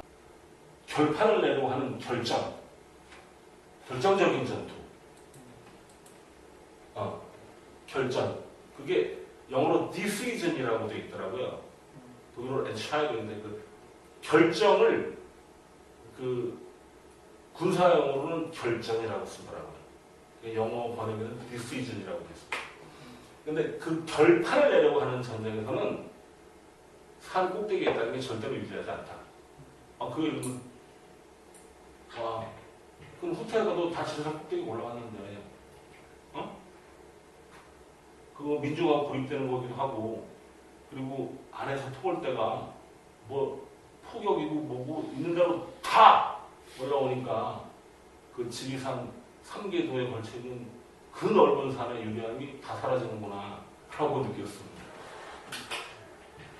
그게 한학전투의 그 한 가지 칭호입니다. 질문은 아니고요. 그냥 이렇게 들으면서 제가 든 생각이 대한민국 사람들이 두꺼운 전쟁론은 사실 다루긴 힘들 것 같고 그렇죠. 교수님이 15년간 이거 연구하셨다고 그랬잖아요. 제가 읽어보진 않았는데 솔직히 지금 아마 쓰신 책은 다 클라우제비츠의 생각이잖아요. 예. 선생님이 갖고 계신 학식과 15년의 연구 같으면은 일종의 해설이라든가 선생님이 해석한 클라우제비츠 책 같은 게 나오면 우리 같은 일반인이 읽기에 훨씬 더 좋을 것 같다는 생각이 드는데. 예. 그 뒤에 계신 분이 갖고 있는 책이 제가 전쟁론을 해설한 책이에요. 아예 해설책이 따로 있으세요? 예. 아까 얼핏 읽어봤는데 여전히 굉장히 저기는 그림과 도표를 많이 썼는데 그래서 이제 모든 장을 각각 해설하는 거고 그리고 이제 핵심이라고 되는 거 그리고 아까 미국의 이론과 우리나라 이론까지 포함해서 논쟁이 되고 불분명한 거를 제가 여기에 논문을 하나 쓴 게 있어요. 그래서 제가 이 전쟁론 자체에 관한 논문은 이게 처음이라고 볼 수 있습니다. 근데 우리나라 그 군사학에서 하는 그 많은 분들이 쓴 책은 그 그냥 요약 수준이에요. 다른 사람의 이론의 소개거나 영미권 연구의 소개. 근데 이게 영미권 연구를 봤는데 이거는 이제 새로운 것 같아요. 그래서 이 논문을 보시면 전쟁론의 그 제일 중요한 핵심 그리고 논란이 되는 부분을 제가 그림으로 한 거거든요. 이 그림이 제 해석이라고 보는 거예요. 왜 그러냐면 이 그림을 이렇게 여러 가지로 변형할 수 있어요. 이렇게 여러 가지. 그리고 변형이 이렇게 그 직선과 실선과 점선으로 변형을 하면 그러니까 아까 오늘날의 전쟁은 제4세대 전쟁이라고 해요. 그 국가와 국가 간의 국경에서 벌어지는 전면전 말고 여러 가지 전쟁 형태가 있는데 그래서 클라우제비츠가 이제 21세기 9.11 테러 이후 IS 등과 테러 집단이라든가 비정규 단체라든가 반군, 반란군, 테러 집단 뭐 이런 것들의 전쟁은 기존의 클라우제비츠 이론으로 설명할 수 없다고 하는데 제가 이 클라우제비츠 이론으로 1세대부터 4세대 전쟁을 해석을 하는 거예요. 그래서 하고 그 다음에 이제 그걸 이제 미국 마이클 한델이라는 사람의 그 삼각형을 이렇게 사각형으로 이 삼각형이 중요하거든요. 그리고 또 이제 여러 가지의 삼각형이 있어요. 삼각형이 있고 이 삼각형 안에 역삼각형 안에 바깥에 또 역삼각형이 있고 그런 또 이제 이런 삼각형에서 이제 정부 주도의 그 재래식 전쟁과 요새의 그 비정규 전쟁을 표현한 미국 국방부 그림도 있고 이런 여러 가지 이게 핵심이니까 그런 거를 이제 소개 비교하고 우리나라에서 이걸 또 삼각형으로 그린 사람들이 있어요. 그리고 이거 아까 그 이분법이라는 거 몇 개를 소개를 하면서 전쟁론의 그 핵심이 되는 거. 이게 이제 전쟁의 본질이거든. 전쟁의 정의. 전쟁은 우리의 의지를 실현하고 적의 굴복을 강요하는 폭력 행동이라는 거. 전쟁의 본질. 전쟁은 정치의 수단이라는 거. 그 다음에 두 가지 종류의 전쟁. 절대 전쟁과 현실 전쟁. 그리고 또 전쟁의 삼중성. 3일체라고 표현하는 거. 그 네 가지가 그 긴밀한 걸 관계를 갖고 있는데 전쟁론 1000페이지는 그걸 잘 이해할 수 없게 되는데 그거만 딱 가지고 제가 글을 쓴 거거든요. 그래서 저는 지금 계획은 개인적인 건데 이걸 영어로 번역을 해서 제가 연락하는 그 미국 교수가 있어요. 클라우드비츠 컴이라고 하는 걸 운영하는 사람이에요. 베스포드라고 그 제일 풍부한 자료를 갖고 있는 그 클라우드비츠 관련 홈페이지, 영어권 홈페이지 그 교수가 있는데 그 교수하고 좀 연락을 해서 이걸 제가 영어로 옮긴 다음에 그 좀 더 영어를 잘하시는 분 제가 직접 영어를 제가 뭐 도구만큼 유창하게 쓸 수가 없으니까 그래서 좀 영어권에 발표를 하고 싶어요. 그럼 그들이 이걸 어떻게 해볼까? 저는 우리나라에서 한 많은 연구들을 보면 이제 외람되지만 많지도 않아요, 사실 연구자들이. 근데 그 연구자들의 많은 글들을 보면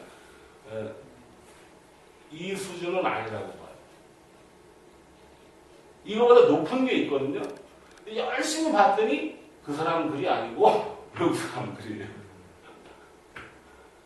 그래서 이제 해설서 첫째 그 1000페이지가 넘는 책이 방금 해설서를 보시면 되고 둘째는 요 제 논문 셋째로는 올해 안에 내기로 구상하고 계획하고 있는 책이 있는데 그 전쟁에서 그 지금 제가 말한 핵심이 되는 부분과 무기만이 아니라 정신이 전쟁에서 중요한 역할을 한다는 거 그걸 모아서 책을 내달라는 의뢰를 받았어요. 50페이지에서 100페이지 사이로.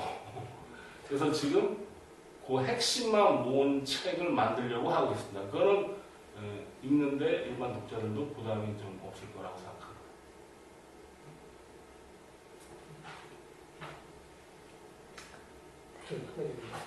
지금 클라우디비치가 이제 2차 세계대전 전 사람이 아닙니까? 예. 독일이 클라우디비치의 이런 전쟁론의 어떤 그 전략자인지 이런 걸 좀 받아들여갖고 2차 또 이제 2차 세계대전에서 독일 군대들이 혹시 그런 걸 적용했나요?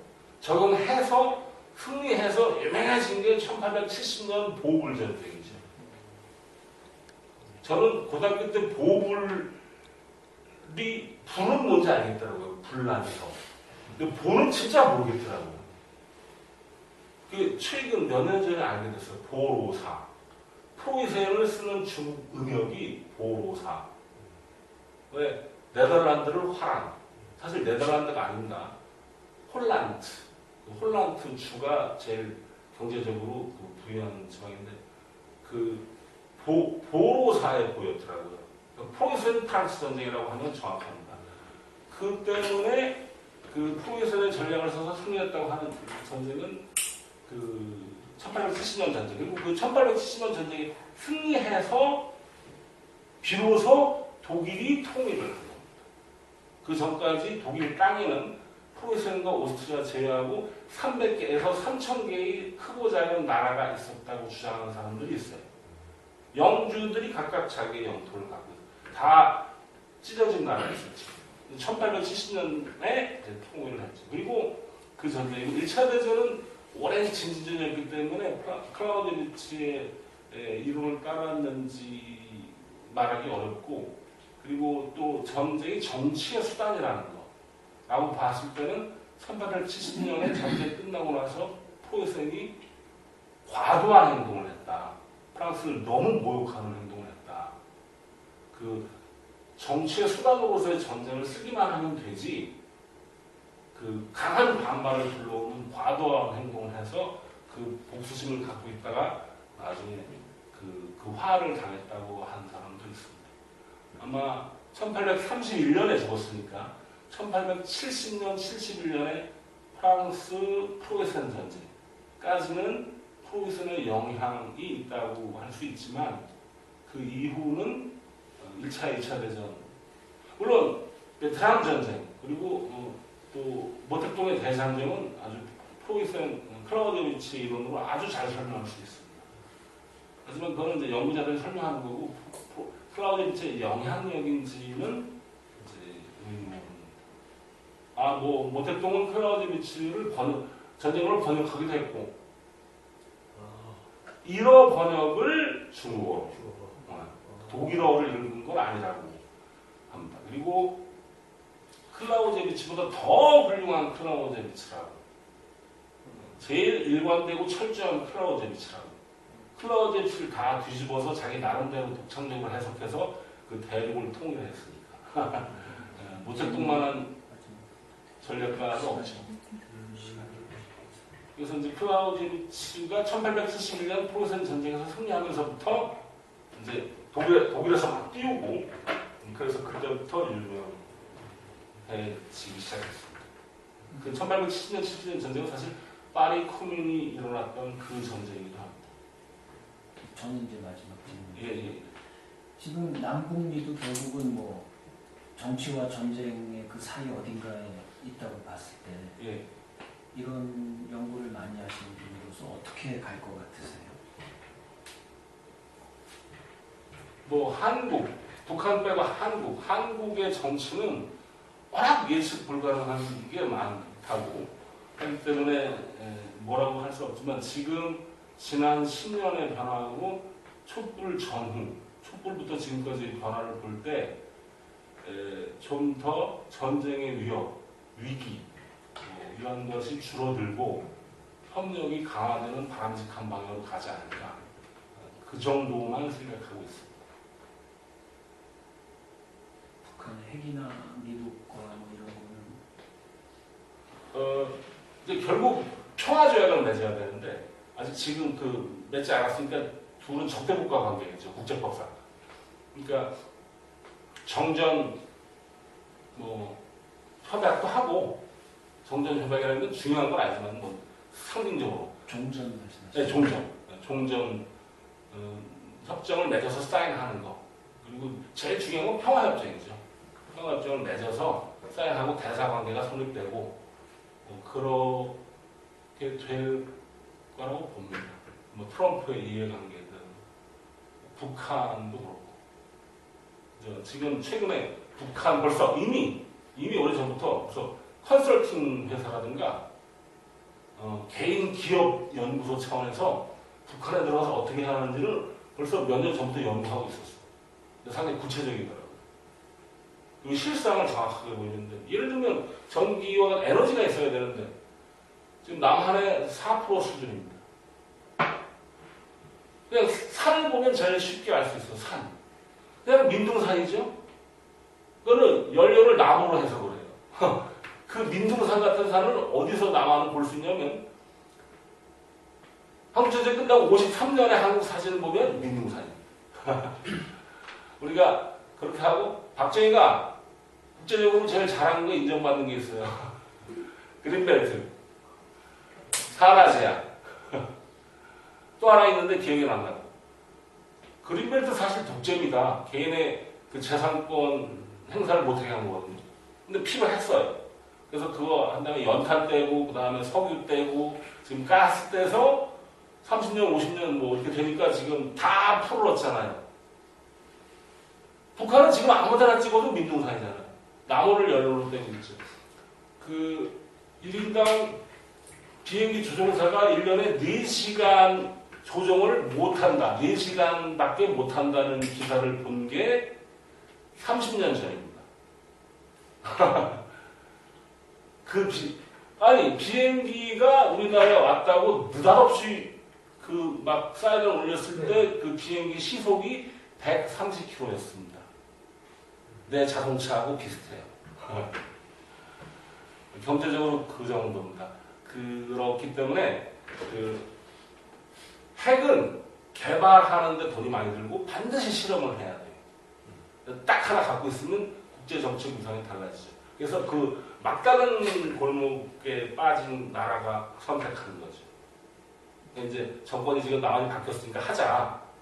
남북 회담도 하고 경제도 하고 이렇게 좋아지니까 지금 핵 무기를 북한이 버릴 거냐 안 버릴 거냐고 선택할 수 있는 처지가 아마 아닐 겁니다. 버려야 되고 좀 조건이 안 좋더라도 북미 평화협정 맺어야 되고 그리고 남북 경제 협력을 해야지 생존할 수 있습니다. 그게 장기적으로는 평화로 가고 통일로 가는 길일 겁니다. 그러니까 다 주고 근데 북한이 핵무기를 계속 갖고 있지 않을까라고 하는 건 이제 극우 수구 세력이 하는 걸 거고 현실은 그걸 갖고서 계속 버틸 수가 없습니다. 여러 가지 그 경제 여러 가지 상황들 중국식이든 베트남식이든 개방을 해서 경제를 살리고 해야 될 겁니다. 그래서 앞으로는 남북한 뭐 러시아, 중국, 미국 바람직한 방향으로 나아갈 거라고 봅니다. 뭐 일본과 미국이 어떻게 행동할지 좀 봐야지만 그렇습니다. 그거 지금 말씀드린 건 이제 비전문가로서의 그 예상 또는 추정이었습니다. 네, 감사합니다. 오늘의 마지막 질문 받겠습니다. 오늘의 마지막 질문. 선생님, 저 막스 레닌 아까 모택동 얘기하셨는데 네. 막스 레닌과 클라우제비치에 대해서 좀 간략하게만 말씀해 주실 수 있어요? 막스 앵겔스 레닌. 클라우제비치를 제일 먼저 읽고 충격받고 감동받아서 사람이 앵겔스고요. 앵겔스가 이제 마르크스에게 소개했고, 그래서 서신교환으로 그걸 알 수가 있고, 근거가 남아있고, 그리고 이제 열심히 연구했습니다. 그래서 이제 마르크스가 클라우제비치를 평한 딱 한 문장. 그럼 상식이 있고, 상식에 유머가 꽤 있네. 이런 말이었습니다. 그 다음에 이제 그 둘이 죽고 나서 레닌은 그 볼셰비키 메시기 혁명 때 망명을 할 수밖에 없었는데 스위스의 베르네 도서관에서 독학을 했어요. 그리고 전쟁론을 알게 되고 아마 앵겔스를 통해서 이미 알았을 겁니다. 그 앵겔스의 글을 읽었습니다. 그리고 독학을 했는데 독일어로 레닌은 물리학, 자연과학의 뉴턴과 같은 존재예요. 제 평이 아니라 독일 그 클라우제비치 편집한 베르너 하이백 교수의 평인데 너무 학습 능력이 뛰어나요. 헤겔 책은 제가 읽으면 정말 이해하기가 힘들거든요. 헤겔 그리고 클라우제비치도 마찬가지예요. 레닌은 이해력이 너무 뛰어나요. 영어든 불어든 보고도 읽고 바로 이해해요. 혁명 걸어서 열정도 대단하고 또 뭐 하나를 더 갖추고 있는데 그래서 학자로서도 직업 혁명가로서도 지도자로서도 굉장히 훌륭하다고 보는데 그 베른에 있는 도서관에서 망명할 때 그 읽고 옆에다 메모하는 구절이 있어요. 그래서 전형을 거기 그 책이 아직 그 도서관에 있습니다. 그래서 그걸 영인본 사진 찍어서 본 것도 있는데 그 책을 그대로 출판한 책이 있어요. 그러니까 클라우드 전형을 페이지를 쓰고 레닌이 메모한 거를 필기로 했지만 지금은 인쇄처럼. 유럽에는 그런 책들이 많아요. 그러니까 그게 같이 있어요. 여러 페이지가 다. 근데 그게 영어로도 번역되어 있습니다.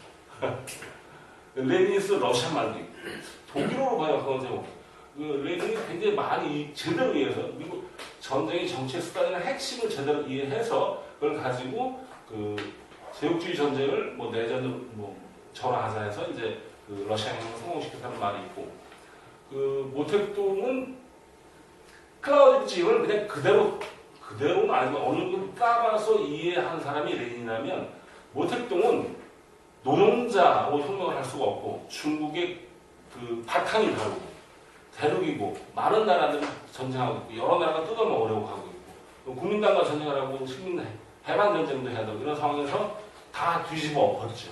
일부 독창적으로 재해석을 했어요. 그래서 클라우제비치 이후로 제일 일관된 철저한 클라우제비치주의자가 모택동이다 라는 사람들이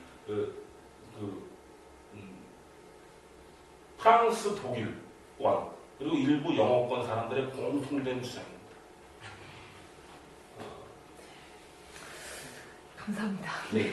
오늘 잠시만 경험해 주시고 또 질문도 많이 해주시고 또 답변 해주셔서 감사합니다. 모두 수고하셨습니다. 박수로 마치겠습니다.